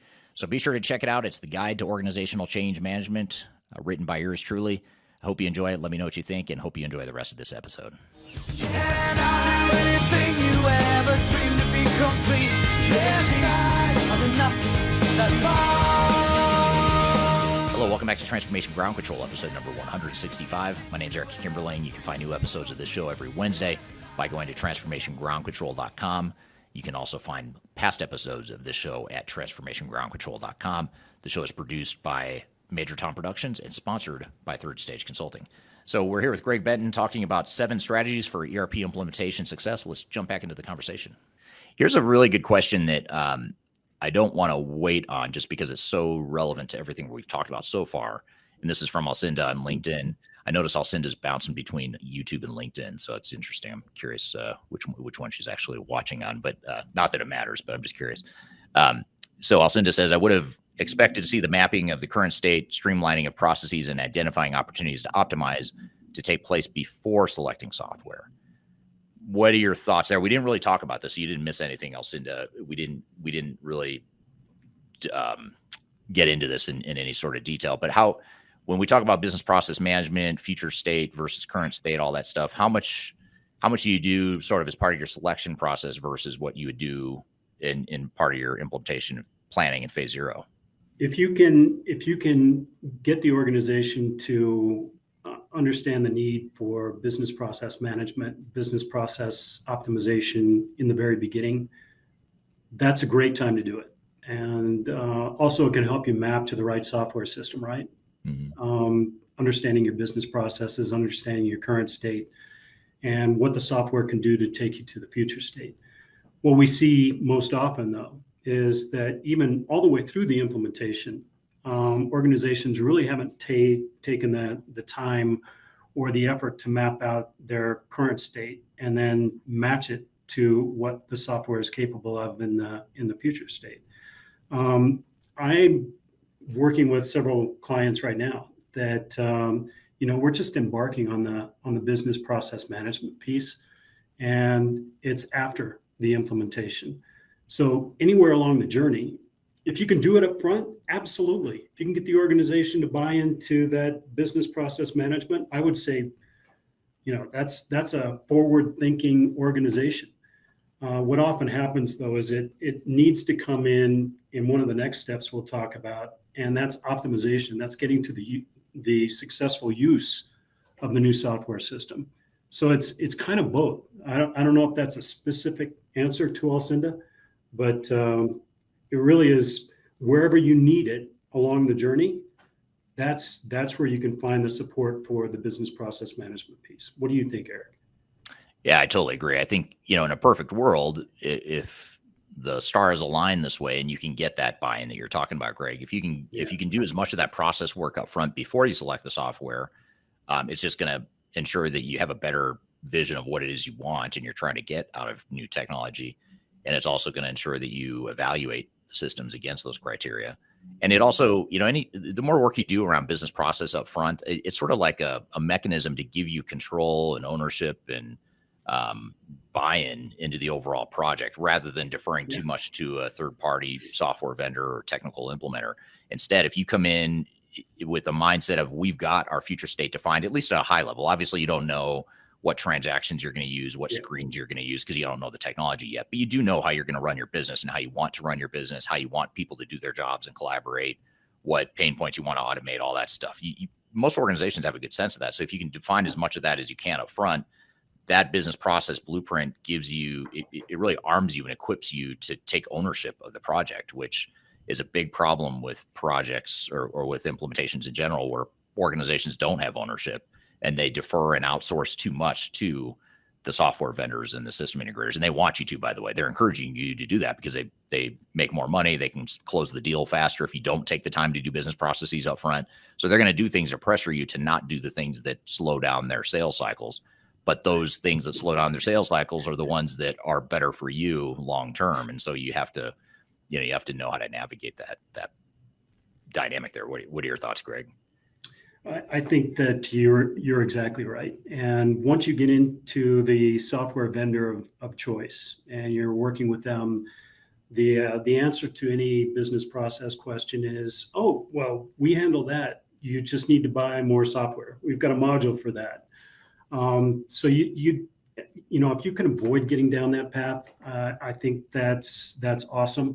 But most organizations, get to the point where they've got the software, they've got a bright, shiny new platform that everything is supposed to run forward on, and there hasn't been the part of the business process mapping and understanding of how we're going to effectively use this software to provide a return on our investment to the organization. And that needs to be done anywhere along the line. So, it can be done during implementation. It can be done after implementation. It's best done before, But as you stated, it's very difficult to get the organization to buy into spending a great amount of capital on, looking at the business process mapping. It's not completely understood at that point. Yeah, absolutely. Well said. Now, we've got a few minutes here, and I want to make sure we get to these last two because they're really important. But number 6 on our 7 digital strategies to avoid ERP implementation failure, go live and stabilization. What can you tell us about this? We've had a couple big clients that have just gone live recently in the last few weeks. Yeah. So we've got some good battle wounds and stories from those recent go lives on different platforms. But what can you say about go live and stabilization? Why is it important? What should we be thinking about? And I will say, who you are out there. They're probably listening right now. I'm sure they're listening right now. Love that they're listening. But the go live is something that we're aiming for all the way along, right? We're going through the implementation. We're going through all of the steps that we described up until this point. Go live seems to be, the conclusion of all of this work, everything that everyone's put in. Everyone's celebrating, jumping up and down, saying, "Yeah, we're live, we're live, we're live." The stabilization piece is over the next couple of months. I mean, software vendors and systems integrators call it hypercare, right? So it's the post go live situation where you're looking at how are we going to make sure that we answer all the issues, that we conclude the training and the effective use of the software going forward among all of our people, that we make sure that payroll goes out, that we make sure that everything happens with regard to the way that our business needs to operate post go live. We call that period stabilization because it is getting everyone acclimated to what it's going to take from a staffing standpoint ongoing, what it's going to take from a resource perspective, both in working with the software vendor and as the systems integrator rolls off or the implementation team rolls off, who's going to support that internally? How are we going to build our organization to handle the way that this is going to have to be operated going forward? And that is a very important stage. If it's not prepared for properly, go live is not successful. And, we get back to the theme of our conversation here. This is where most implementations fail. So they fail to reach the level of ongoing operations or digital enterprise operations that sustains this new software system. And we'll talk about the next step, which is getting to the effective use of that system, right? But this is a very important stage that everyone goes through, and it is the point which, determines success or failure in the implementation. Yeah, it's also not only determining success or failure, it's determining how much you're going to spend on this project. Because a lot of times organizations think, well, I'm going to spend $1 million on the implementation project, and I'm going to manage the project to ensure I finish on time, on budget, $1 million within 18 months or whatever it is. And they're so hyper focused on hitting those metrics that they don't think about, well, what does the cost look like on the other side? So congratulations, you implemented for less than $1 million.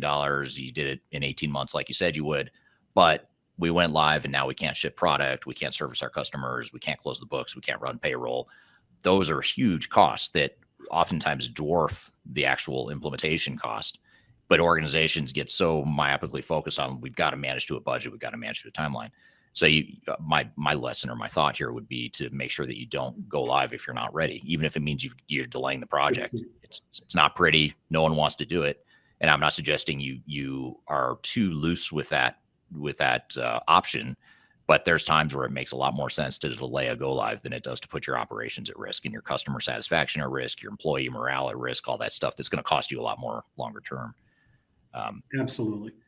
I'm here with Greg Benton talking about 7 key strategies for ERP implementation success. I've got a lot more to cover with Greg, but first we're going to take a quick break. We'll be back with more Transformation Ground Control.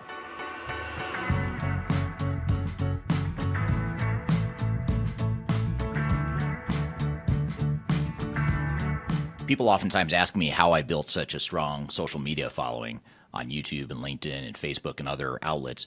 And the fact of the matter is it took me a long time to build a following through a lot of trial and error, making a lot of mistakes.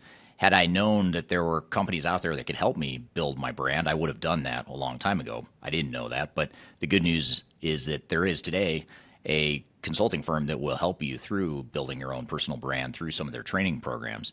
The company is called Roloff Consulting, and if you're familiar with Emma Roloff, she's someone that I've had on this podcast before, and she's well known in the digital transformation space as well as the sales space, and she's big on TikTok, YouTube, and LinkedIn. And she and her husband have started a training course and a training company that focuses on helping people build their personal brands and helping them to sell themselves digitally. So whether you're a salesperson that's trying to reach more customers or you're an individual that's just trying to build your personal brand, that's something that they help with through their training programs. And they've offered listeners of this podcast a free 5-day LinkedIn challenge. And I encourage you to check it out. I've included a link below for this podcast. If you go to the podcast notes, you'll find a link that gets you free access to this 5-day challenge where you'll get step-by-step guidance. You'll get real results. So you'll get some tangible results from the program.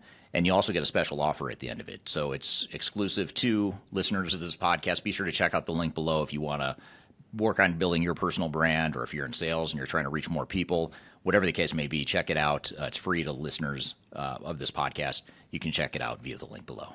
Interested in working for a company that truly values your unique skills and experience? Here at Third Stage, we don't hire based on resumes alone.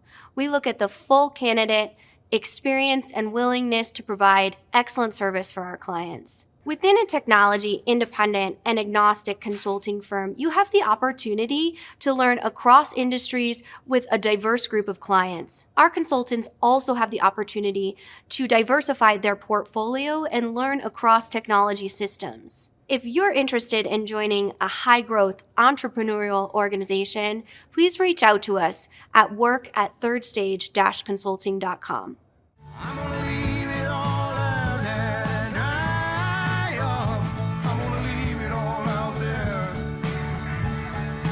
Hello, welcome back to Transformation Ground Control, episode number 165. My name's Eric Kimberling. You can find new episodes of this show every Wednesday by going to transformationgroundcontrol.com.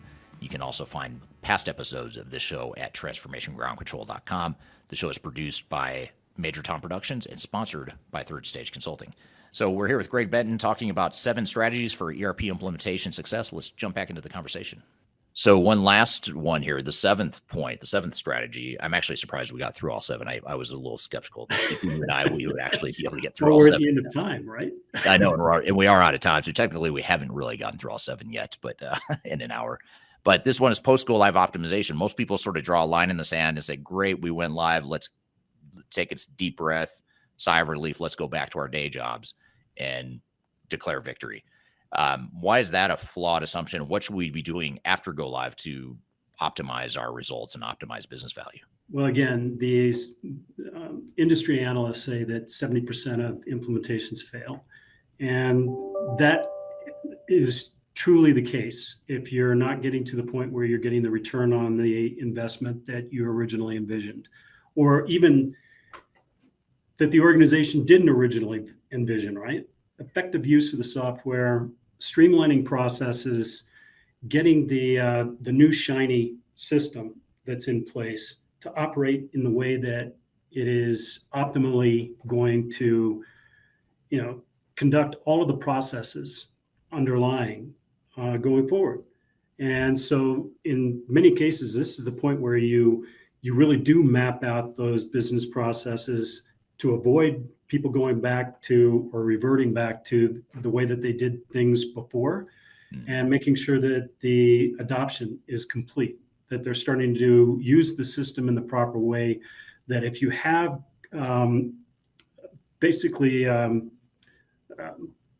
pieces of this that you can streamline or take some of the unnecessary actions out of the organization and save time, save money, save reporting.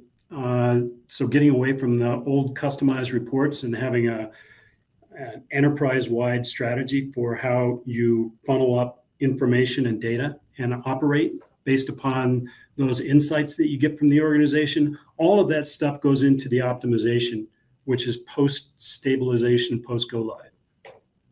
Right. Yeah, absolutely. And it's where the biggest amounts of business value oftentimes is what you do after go live. I mean, because a lot of times, let's be honest, you go live and you end up stabilizing and focusing on, let's just make sure we can ship product. Let's just make sure we can run the business. We're not thinking necessarily about that higher level of Maslow's hierarchy of needs of let's get to that optimization phase. We're just trying to survive. Let's just make sure we don't screw anything up, which is fine. Don't screw anything up. I'm not saying to let that go, but once you haven't screwed anything up, you go live, you stabilize. Now you've got to figure out, how can we get that low hanging fruit of business value? And so many times you go into these projects and it's so easy. Like you look at all the heartache and hard work you just went through to go through an implementation. Yeah. The optimization stuff is so easy. It's just like you've done all the work. You've done 99% of the work. You just need to do that one last little 1% that's going to give you a huge amount of value in terms of, maybe it's just some simple refresher training, or maybe a process just wasn't quite defined right, and you just need to tweak that process. You need to reconfigure something, whatever. It's usually not like major stuff unless you totally screwed up the project. But generally speaking, it's real easy fixes. But too many organizations say, well, it's time to move on to the next phase of the project, or it's time to go back to our day jobs, and they don't really think about optimizing after the fact. Yeah. So you said that one of your favorite steps was phase 0. Mine too. But this is absolutely my favorite step. Your number one favorite out of all of them. Number one favorite. Why is that? Is because there's so much value there, or because it's so overlooked, or what do you think? Yeah, because it is so overlooked, because people get to the end and celebrate. I've been guilty of that too. I mean, not guilty, but yeah, everyone wants to end the project, right? You get to the end and wow, that's the end. But it's not getting the value that's needing to be recognized by leadership, by the community, by the organization as a whole, right? And so people think that the implementation was successful in the go live, but it really kind of failed to meet the value that we expected, or the return that we expected from the very beginning. So this is closing that loop. This is bringing it full circle so that for the next 5 to 10 years, you have effective use of the new shiny system that you put in place. Yeah. That's exciting. Yeah. Yeah. Super exciting. Yeah. It's very cool. Yeah. So, I mean, I'd love to keep going on this, and we will at some point in the future, but we next are out week. of time. Yeah. Next week. Yeah, that's right. You'll be back next week talking Shameless plug. Next week, you'll be back, and you'll be with Adam Cheatham and myself. We're going to talk about the phase 0 stuff in a lot more detail. All right. Thank you, Greg. Great conversation. Love that concept, and love the topics we covered there. So much so that next week, in next week's episodes of this show, we are going to talk about implementation planning in phase 0. We're going to have Greg and another colleague from Third Stage Consulting on the show next week, and we'll talk about that in a lot more detail next week. So stick around and watch next week's episode if you're interested in that. We'll get into more of the hows and the best practices just around that phase of the project. So we're going to shift gears here in a second and bring on a panel discussion. It's actually a panel discussion I had several months ago at a big ERP vendor conference, where myself and 3 other people from the supply chain and manufacturing industry were in a panel discussion talking about trends in manufacturing and supply chain management. So we're going to play you that conference panel discussion here in just a moment. But first, we're going to take a quick break. We'll be back with more Transformation Ground Control.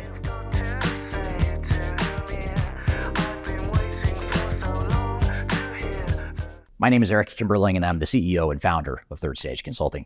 Before we dive too far into today's content, I want to invite you to learn a little bit more about Third Stage Consulting, who we are and what we do. We help clients through their entire digital transformation life cycles, beginning with digital strategy, software evaluation and selection, all the way through and including implementation planning, implementation readiness, and the actual implementation itself.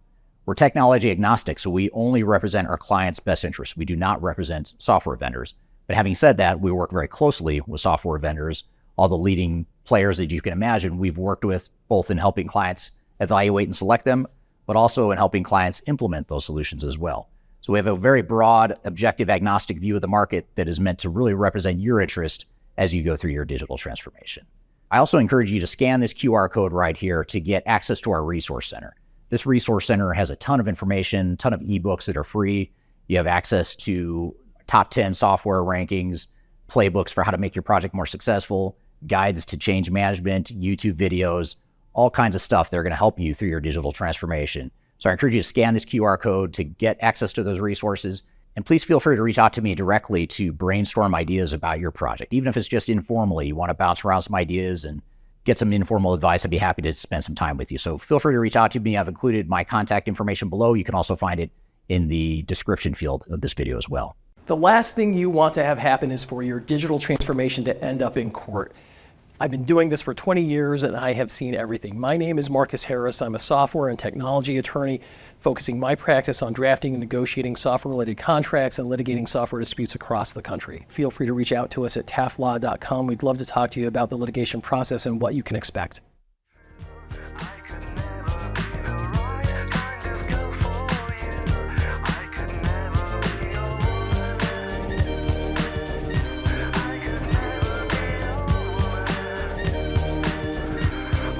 Hello, welcome back to Transformation Ground Control, episode number 165. My name is Kimberling.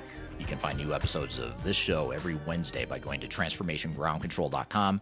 You can also go to transformationgroundcontrol.com to view and listen to all past episodes of the show, all 164 past episodes. So be sure to check it out at transformationgroundcontrol.com. I'm the CEO of a company called Third Stage Consulting, who is also the sponsor of this podcast. Third Stage is an independent and tech-agnostic consulting provider that helps clients throughout the world with their digital strategies, their software selection, their implementation planning, their implementation program management, change management, all the stuff you need to be successful in your project. Those are services we provide for our global client base. So be sure to learn more about us at thirdstage-consulting.com.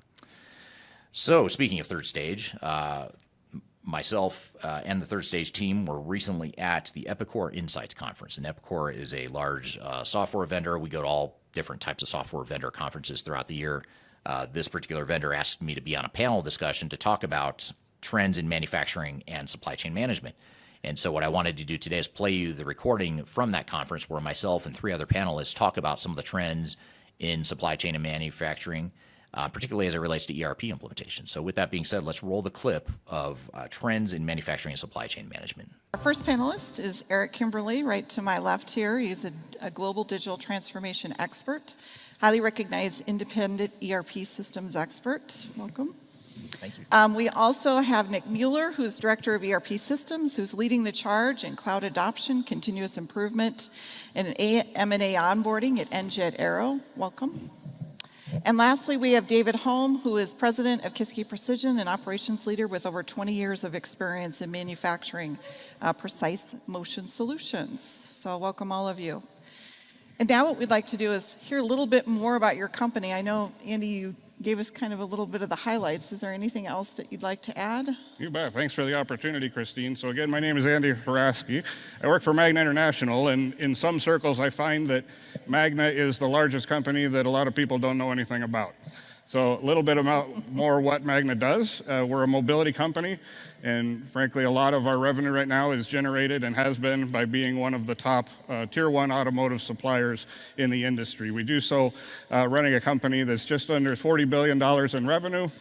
We have 341 manufacturing centers and another 88 product development centers across the globe, operating out of 29 countries. We do so with 171,000 employees.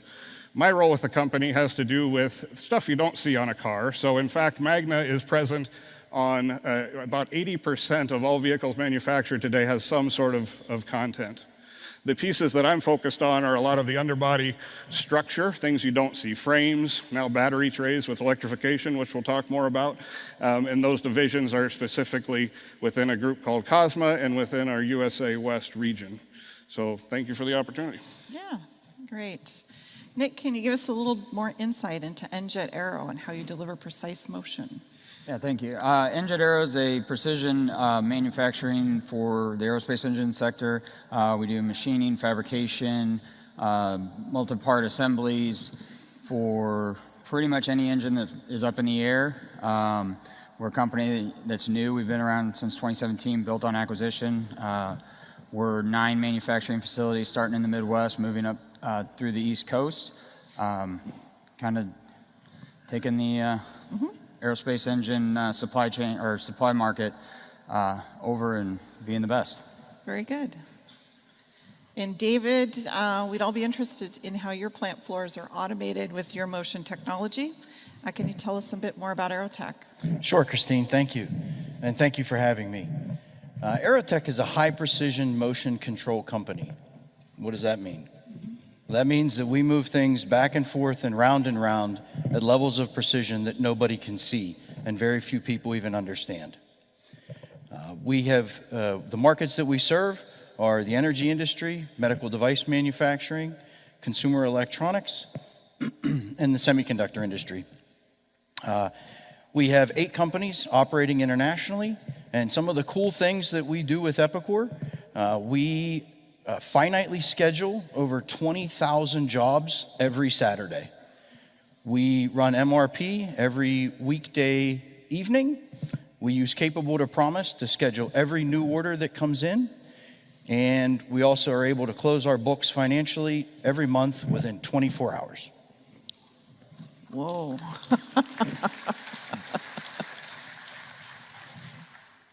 All right, Eric, you can go after that. Thank Sure, you for joining us today. Business is really focused on helping companies optimize the use of technology to solve and elevate their businesses. How does your organization help manufacturers? Sure. Well, thanks for having us, and that is a tough act to follow after these 3. But my name's Eric Kimberling, was CEO. I'm the CEO of Third Stage Consulting, and we help manufacturers define their digital strategies and roadmaps, which includes evaluating and selecting technology. But then we also help them through the implementations as well. So we help with some Epicor implementations as well as other system providers. We're independent technology agnostic, which means we're not affiliated with Epicor, although we have a great relationship with Epicor. And that's primarily how we help them, is through the entire transformation journey. Very good. Okay, so let's get started, panelists. Now, the first topic we're going to talk about is around innovation. And many businesses today, this is something that we're obviously is top of mind for many of us, is top trends in sustainability. And this has been a primary driver for a lot of innovation that we're seeing today in particular. And I know, Andy, your business is at the forefront of this. How is this trend impacting you, and what are some of the opportunities that you're seeing as a result? Great question, Christine, and I think the word sustainability evokes a lot of things for me, but mostly it is the transformation of the automotive industry and this whole electrification that's happening. That is what I wake up every morning thinking about and go to bed every night, if I'm lucky, thinking about as well. So this is literally, it's the one of the most transformative times we've ever been through in automotive. The billions, tens, hundreds of billions, in fact, that are being invested in this are quite extraordinary. We have seen this as a real opportunity, but also a threat, as many of us have. So a lot of the work that we take pride in is done on underbody structure in vehicles, as I said, and that's looking a lot different these days. So where we would usually have a frame, now we may have a structural battery tray, or we may have a frame with a non-structural battery tray. So we're getting involved in all of those areas, and happy to say things are going well so far. The other point that comes to mind when we talk about sustainability is getting more effective and efficient use out of our transportation modes. So transportation as a service. And I believe as autonomous driving gains popularity, as the technology matures, there's going to be a time when transportation truly is a service, and we're ordering vehicles to come pick us up and take us from point A to point B, and then they go on to pick up the next person. And I don't think that's that far off, 12 to 15 years. Those are my thoughts. Wow. And I know, Nick, we had conversations yesterday. We were at the same table. We talked a little bit about what's happening in the aerospace industry as well. And, some drivers around efficiency that you're seeing perhaps, and how you're being impacted from an innovation perspective. Yeah, thank you. Similar to what Andy said, motion is the planes that are flying in the air have the same initiatives. They want to get as many people moving as fast as they can and as efficiently as they can. So that's creating new innovation, new design, kind of rewriting the script on that. So we're seeing the same opportunities on that to get the industry as efficient as they can. Definitely the grounding of a lot of the old aircraft has pushed some of that too during the 2020 timeframe. So we're seeing a lot of new design developments coming out from it. All right, very good. So now I'd like to do just a little bit of a double click into what's happening in the businesses in terms of innovation and the pace that you're seeing today. I know, David, recently I was able to visit your plant and see innovation in process. What can you share about how automation and motion are colliding and the pace of it and how you're currently managing that? Sure, Christine. So Aerotech traditionally would operate in mechanical and air-bearing systems. And we had our niche, and we would focus on either the manufacturing process or the inspection process at hand. But our customers have been demanding much more from us, not just in terms of our traditional motion capabilities. They've started to push the boundaries of how we do things. For example, we used to move a part underneath a fixed laser, and now using light manipulation technology, we actually move the laser instead of the part that's being manufactured. It's fair to say that 80% of the people in this room are impacted by that technology. They just don't know it. And not only that, but our customers are expecting us to understand the upstream and downstream parts of the manufacturing process as well. So we're being asked to understand how to hand off from a system that we did not manufacture and be able to understand that. So the employment of automation engineers and investments in those areas are something we're definitely focused on. We're here playing you a clip of a panel discussion of myself and 3 others talking about trends in manufacturing and supply chain management. We've got a lot more to cover, but first we're going to take a quick break. We'll be back with more Transformation Ground Control.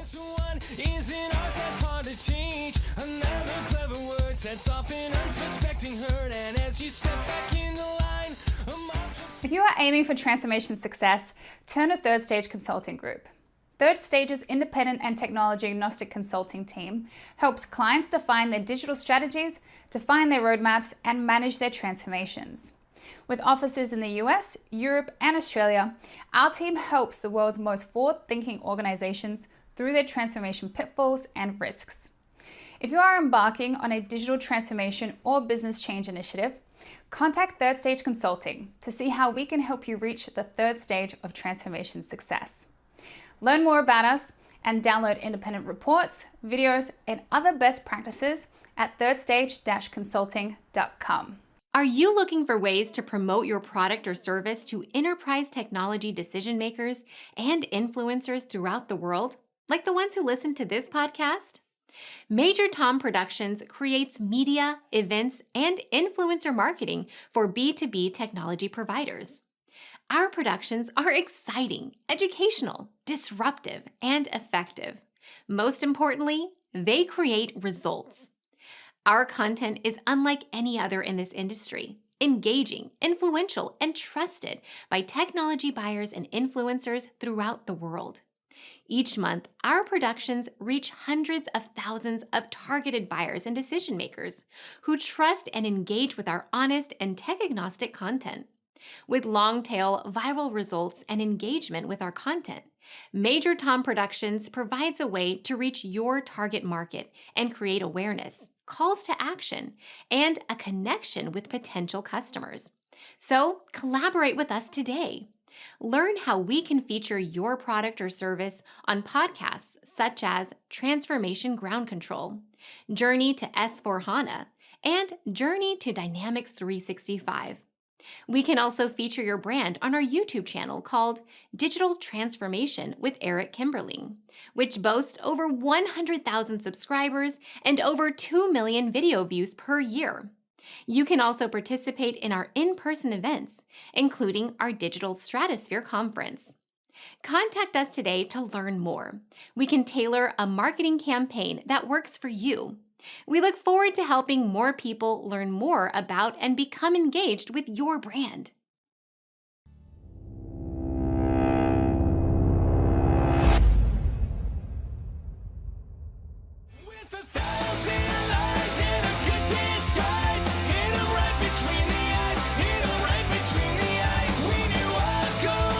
Hello, welcome back to Transformation Ground Control, episode number 165. You can find new episodes of this show every Wednesday by going to transformationgroundcontrol.com. The show is produced by Major Tom Productions and sponsored by Third Stage Consulting. We're here playing you a clip from a conference where I recently was on a panel discussion talking about trends in manufacturing and supply chain management. Let's jump back into the conversation. And I know, Andy, I just went to your website and I could see every component of every vehicle today. It looks as if it's being rethought. How is this impacting what you do and how is your business coping? Hey, you're right, Christine. I think all of those, most of what we see in a vehicle is changing. And I spoke earlier about a little bit of that structural work, but when I think about the processes that are being used to make those new products, the industry is doing a very good job, automotive for sure, in starting to use new joining technologies. So laser welding is a lot more prevalent than it used to be. We're learning a lot really fast. And at the same time, we're learning about a lot of new technologies and different ways to put things together. We also have a lot higher expectation from customers. So with the headlines on thermal incidents when it comes to electrification and all of these things, the burden on built-in quality and traceability of every step of every process is greater than it ever has been. And that's something that we're really putting a lot of attention to and investment in, to be sure. Very good. So Eric, I want to bring you into the conversation now a little bit. I expect that, the clients that you work with, they're facing similar challenges. Are there any best practices that are being deployed to help manage this rate of change and innovation? Yeah, it's a great question. And technology today is just changing so much. And we've seen a lot of that here throughout the Insights Conference. And some of the advancements and investments that Epicor has made in technology is sort of a microcosm of a bigger trend, which is technology is just changing at an accelerated pace. However, humans' ability to keep up with that technological change is not accelerating at as rapid of a pace. And David made an interesting comment earlier.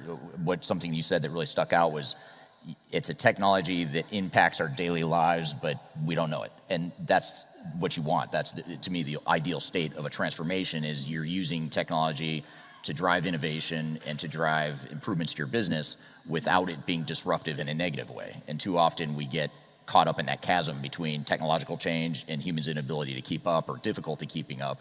So back to the question about what are some of the best practices to manage that rate of innovation, you have to marry the technology and the technological tools with the process improvements that some of these guys have talked about, as well as the organizational and cultural change that goes along with that. Because just putting the tool in place by itself isn't going to drive innovation. It provides a framework or a foundation to potentially do it, but unless you add process improvement and the organizational change and the human component and the cultural shift that needs to happen along with that, that's really the secret sauce or the magic touch that you need to add to a transformation to actually drive that sort of innovation. Very good. Thank you. No, very good.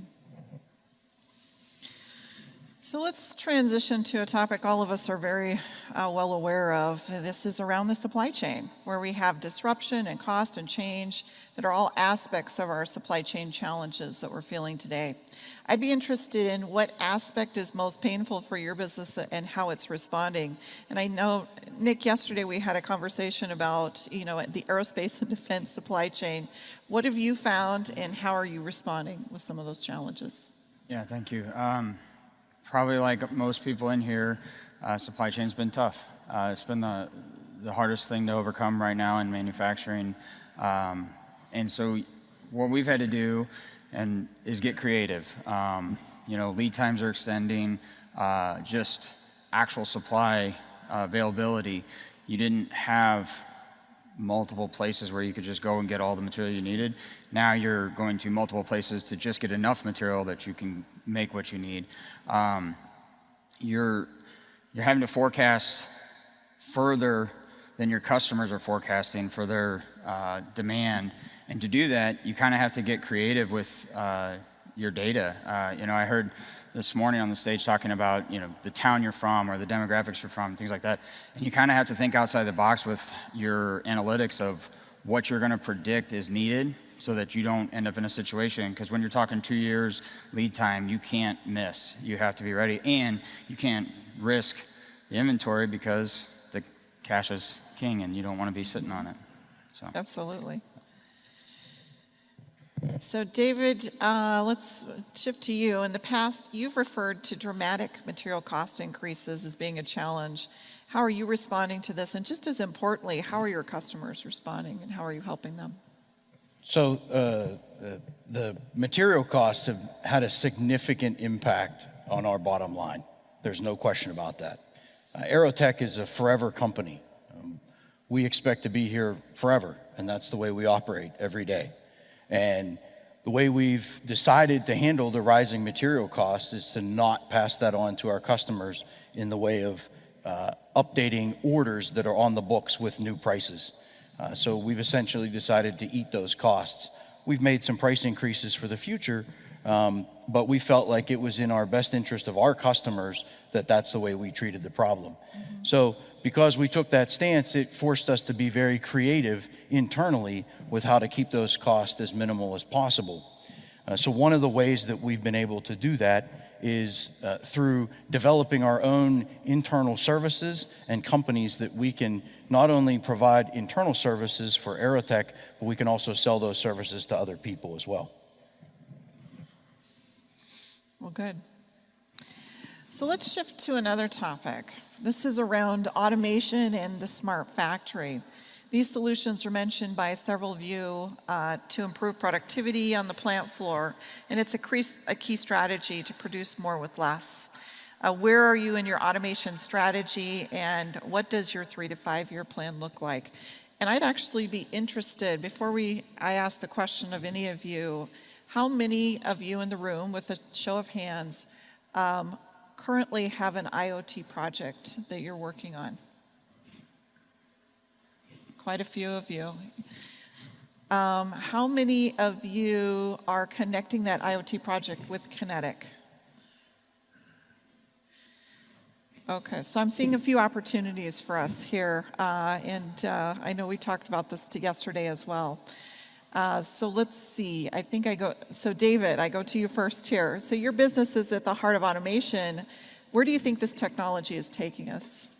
So interestingly enough, Christine, we've been in automation for 50 years, but we are heavily an engineer-to-order company. We make one of something a lot. Mm-hmm. And that's difficult to automate because if you're never going to make it again, you don't really want to make that investment. So with that said, however, in recent years, we have started to deploy collaborative robots to do automated machine tending from a machining perspective. They do an assembly operation.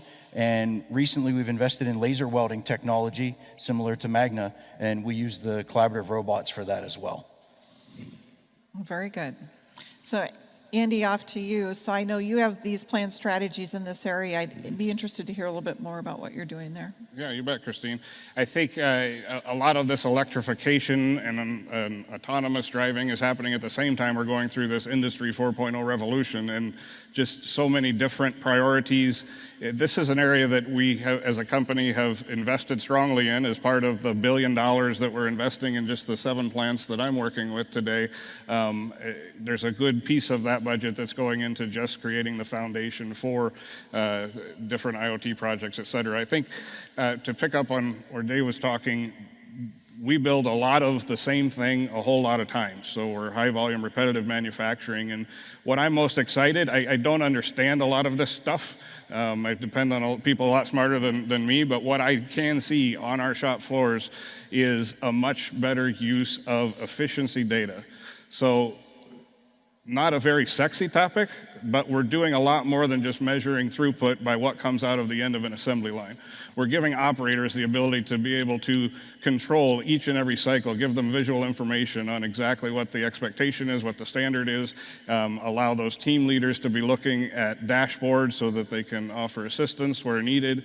This is one of the most salient examples that I've seen so far in our business, and just doing as well a much better job of fault identification and getting that fault information to bubble up to action levels.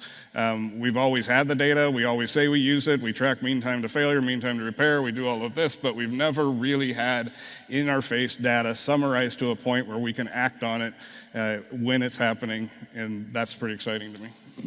Yeah. We're here playing you a clip of a panel discussion of myself and 3 others talking about trends in manufacturing and supply chain management. We've got a lot more to cover, but first we're going to take a quick break. We'll be back with more Transformation Ground Control.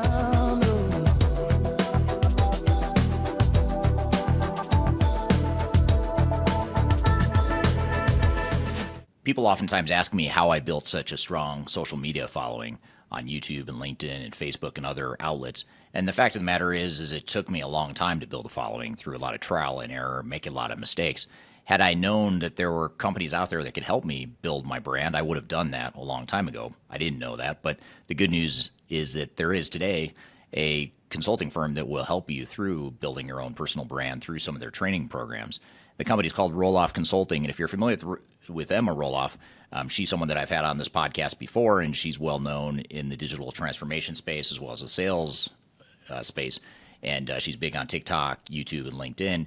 And she and her husband have started a training course and a training company that focuses on helping people build their personal brands and helping them to sell themselves digitally. So whether you're a salesperson that's trying to reach more customers or you're an individual that's just trying to build your personal brand, that's something that they help with through their training programs. And they've offered listeners of this podcast a free 5-day LinkedIn challenge. And I encourage you to check it out. I've included a link below for this podcast. If you go to the podcast notes, you'll find a link that gets you free access to this 5-day challenge where you'll get step-by-step guidance. You'll get real results. So you'll get some tangible results from the program. And you also get a special offer at the end of it. So it's exclusive to listeners of this podcast. Be sure to check out the link below if you want to work on building your personal brand, or if you're in sales and you're trying to reach more people. Whatever the case may be, check it out. It's free to listeners of this podcast. You can check it out via the link below. Interested in working for a company that truly values your unique skills and experience? Here at Third Stage, we don't hire based on resumes alone. We look at the full candidate, experience, and willingness to provide excellent service for our clients. Within a technology, independent, and agnostic consulting firm, you have the opportunity to learn across industries with a diverse group of clients. Our consultants also have the opportunity to diversify their portfolio and learn across technology systems. If you're interested in joining a high-growth entrepreneurial organization, please reach out to us at work@thirdstage-consulting.com.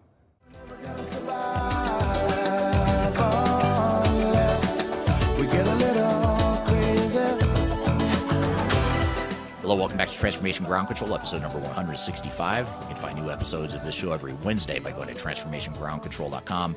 This show is produced by Major Tom Productions. It's sponsored by Third Stage Consulting. We're here playing you a clip from a conference where I recently was on a panel discussion talking about trends in manufacturing and supply chain management. Let's jump back into the conversation. So Eric, we'd all be interested to know how your clients are approaching these similar projects and what some of the top lessons learned are. Sure. So essentially what we're talking about and what the responses so far have alluded to is a business model change. I mean, we're looking at ways that we can use technology to transform the way we do business. And the last thing we want to do is invest all this time and money in modern technology just to pave the cow paths and just to do things the way we've always done.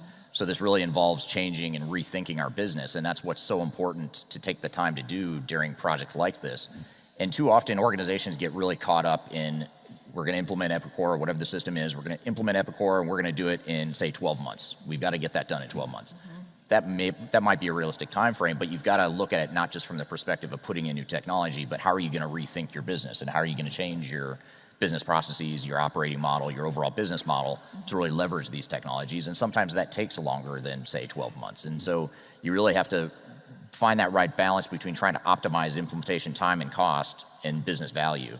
And again, back to the point I made earlier, so much of the technology is changing rapidly and creating these huge gaps between where we are today, where we could be in the future, that it takes you longer to get there than just to put in technology, than the time it might take to put in technology. So focusing on that future state operating model, as well as the organization and what that's going to look like, what your overall business model is going to be, taking the time to do the hard work behind that is really what will make the project successful. And our most successful clients are the ones that can do that piece of it well. Oh, very good. Let's move on to another topic, and this is something that's been top of mind at many of the lunch tables that I've been at this week around artificial intelligence. Yesterday in the keynotes and throughout the conference, AI has been a point of conversation. What do you foresee on the horizon as far as how your industry will leverage AI David, if you wouldn't mind starting for us. Sure, Christine, no problem. So, I'm a degreed software engineer, and I was very proud of that. And it's a bit humbling to know that pretty much anybody in this room can go online now and ask the computer to create the types of software that I built my career on. So the times are certainly changing from an artificial intelligence standpoint. At Aerotech specifically, that's certainly an area that we're investigating, is the auto generation of software. But I think immediately its applications are probably better served on the legal and maybe administration side. The tools that are out there can lend themselves pretty well to helping you create documents and policies and things like that much faster than I certainly can. But I think there's always going to be a human in the loop, somebody who's going to have to make that decision, because there's a regulatory element to just turning the keys over to the computer in total. Yeah, very good points. Nick, I know that from a regulatory and a security perspective, your team is very mindful of the impact of this as well. So how are you approaching this new frontier? Yeah, I mean, definitely with the regulations that we're held under from the DoD and things like that, we take a little caution to it. Obviously, we want to see where we can benefit from it, where we can have a use case, but we have to be mindful of our regulations. So I would say that we're probably not as out on the forefront, but also looking at where we can get there using the technology. I know that this is a bit off script, but we had a nice conversation yesterday about your thoughts around how AI can help employees. And you had a nice comment about what employees want to do and how AI might be able to help them. Do you remember, or do you want me to? I mean, absolutely. The technology is moving faster than the person, right? And, sure. And the adoption of that technology is probably moving faster than society. It all sounds great, it moves great, but we also have to get the people to understand and build them up. You have to bridge the gap of the people that don't know and the people that are learning, and get everybody involved. Otherwise, it's not going to do any good to have it. I think that's one of the keys to utilizing it, is use it as a tool to build up the people, to build a better productivity, and use it for that purpose. So. Oh, very good. I have a question here for you also on security, if you don't mind, because I know that it's not just the new technology, but how do we maintain that security level, especially in the aerospace and defense? I know automotive cares about it. Everyone cares about security today. Can you give us some insights into how your business is approaching security, some of the best practices that you've seen, and how you're doing that? Yeah. Definitely when it comes to our ERP, the short answer is we're going to rely on Epicor to do that. That's why we chose to go to the cloud. We don't want to have to, we want to worry about it, but we also that's why we pay Epicor to worry about it for us, so we can worry about the other things that we have to get parts to our customers. But also, some of you might be aware of the CMMC requirements that are being handed down through the industry.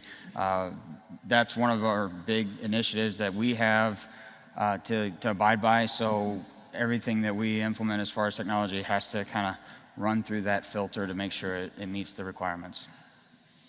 Very good. And I know, Andy, we talked a little bit about security from your perspective as well. Can you maybe add a few comments? Sure. Yeah, I think I echo Nick's sentiments, and not to bore everyone with the same message, but what I think about on AI is it gets right to that data security and the scary parts of it that we don't yet understand. So it's happening, it's going to happen, but a lot of uncertainties in our industry. I believe that the people are always we're going to be people-centric.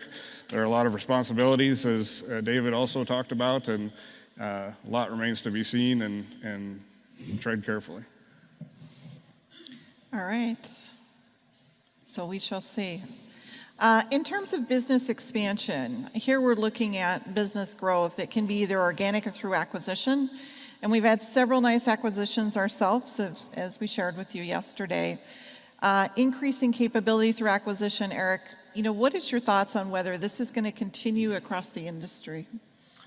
I think it absolutely will. And if you look at what's happening at a macro level in the industry or in the economy right now, you have a couple of things coming together to create a perfect storm. And one is the advanced technological change. Anytime technological change accelerates, it creates disruption, it creates opportunity to unlock hidden value in organizations, which typically leads to M&A sorts of activity. You throw on top of that the ripple effect of COVID and how that's affected the supply chains throughout the world. It's forced organizations to rethink the way they do business and the way they run their supply chains. That too leads to more acquisition, more M&A activity.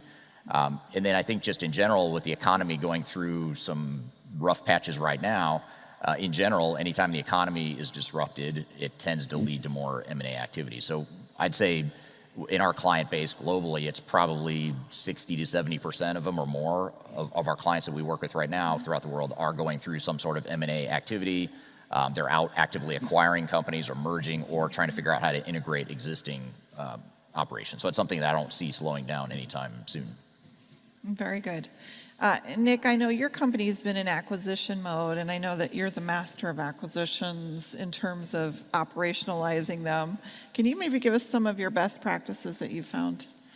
Yeah, best practice is probably the key word out of that is, so when we have an acquisition, the first thing we do is we have our model that, we're going to implement. We have our best practices, and they've worked for us for what we have. But just because they've worked for 8 conversions doesn't mean that we have everything. So the first thing we are going to do is figure out what's best between what we're bringing on with what we have. We keep it a pretty simple approach. We keep it a fast approach. We keep it vanilla as we can. That has been our key to success. The other side of that is our focus with an acquisition is to, from a ERP standpoint, is let them focus on the thing that they're good at, and that's making product and delivering it to the customer. And we'll take care of the back office side of that. We don't want them to waste their time on the things that aren't making parts for them. So, Christine, last night at dinner, there was the topic came up about acquisitions and how they're done. I only have experience at this with one. And I didn't really know what I was doing as far as that goes. It was a learning lesson for sure. But when I described what we did to somebody else at the table, they indicated that more people who are in acquisition mode should do that. And that's really moving fast, right, to Nick's point. In my case, it was a very small company that we acquired, and we converted them from their old former ERP system to Epicor in the first 4 days that we bought them. And like I said, it was relatively small, but put the team to task and said, this is what we're going to do. And it eliminated all of their previous operations immediately. And the sooner you can do that, I think the better off you are from an acquisition standpoint. I thought we were good at 94 days. Like I said, it was small, Nick. It's small, But you got to find those small wins. That's what you got to do. You got to find that quick, small wins that you can gain with them, because they're going through a lot of change during that process anyways. They're drinking from a fire hose, and giving them a little bit of relief quickly definitely helps that process for the entire acquisition process. And one of the things that I didn't realize when we did that 4 days, and I didn't learn this until months later, the person who was part of the acquisition company, who was responsible for the previous ERP system, he was petrified of his job. Yeah. I mean, he told me again months later after he realized that, he's got a future and, it might be doing something else or working in a different system. But he confided in me that I was assured, he thought for certain I was going to lose my job. He said, you had everything that we do as a company done in 4 days, right? That's really impressive. I didn't think that you needed me. So the people management, the change management when you go through an acquisition is probably even more important than the technical one. I agree, by the way. We're here playing you a clip of a panel discussion of myself and 3 others talking about trends in manufacturing and supply chain management. We've got a lot more to cover, but first we're going to take a quick break. We'll be back with more Transformation Ground Control.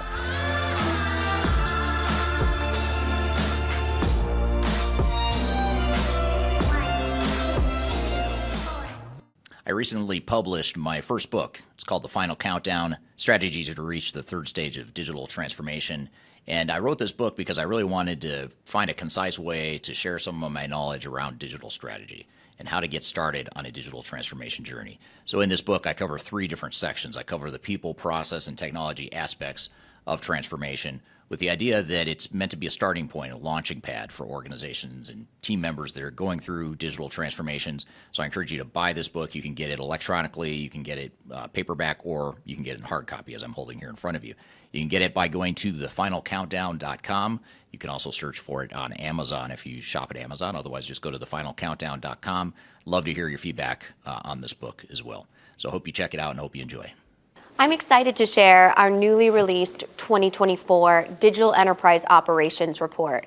This free download is available on the Third Stage website at thirdstage-consulting.com. This report is truly packed full of technology-independent and agnostic insights for your project to ensure that you're strategically optimized for success. Download your copy today with the QR code in front of me or visit our website for more details. These things take time, Mom and Dad, they have a good life. But what am I gonna do with mine? Hello, welcome back to Transformation Ground Control, episode number 165. You can find new episodes of this show every Wednesday by going to transformationgroundcontrol.com.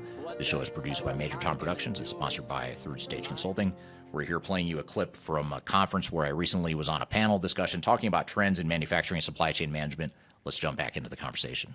And I didn't know, Andy, if you wanted to jump in a little bit. Sure. No comments on M&A activity. However, I think all of these trends that we've been talking about really bring up a lot of our growth is happening internally.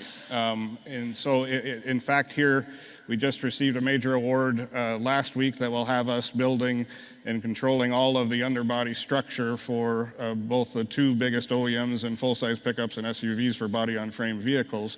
That's going to lead us to we'll be building 3 plants at the same time. Amongst those 3 plants will be 2.4 million square feet.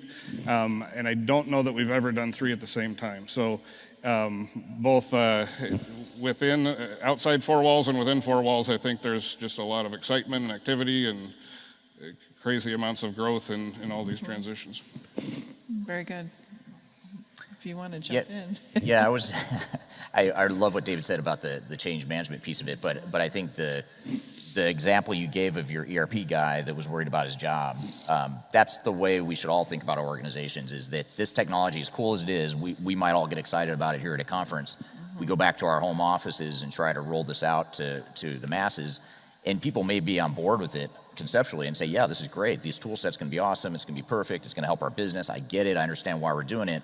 But when it comes time to change me, when you tell me you're taking away my spreadsheet or the way I've done business however long, or the fact that I've thrived in my job through heroics over the years, I've been here forever, and now you're going to automate part of that, I am going to freak out, no matter how well-intentioned I am. Not because I'm a bad person, not because I want to sabotage the project, but because I fear for my own stability and future. So that's the way we have to think about it from a people perspective, especially when you're going through change as it is through M&A integration.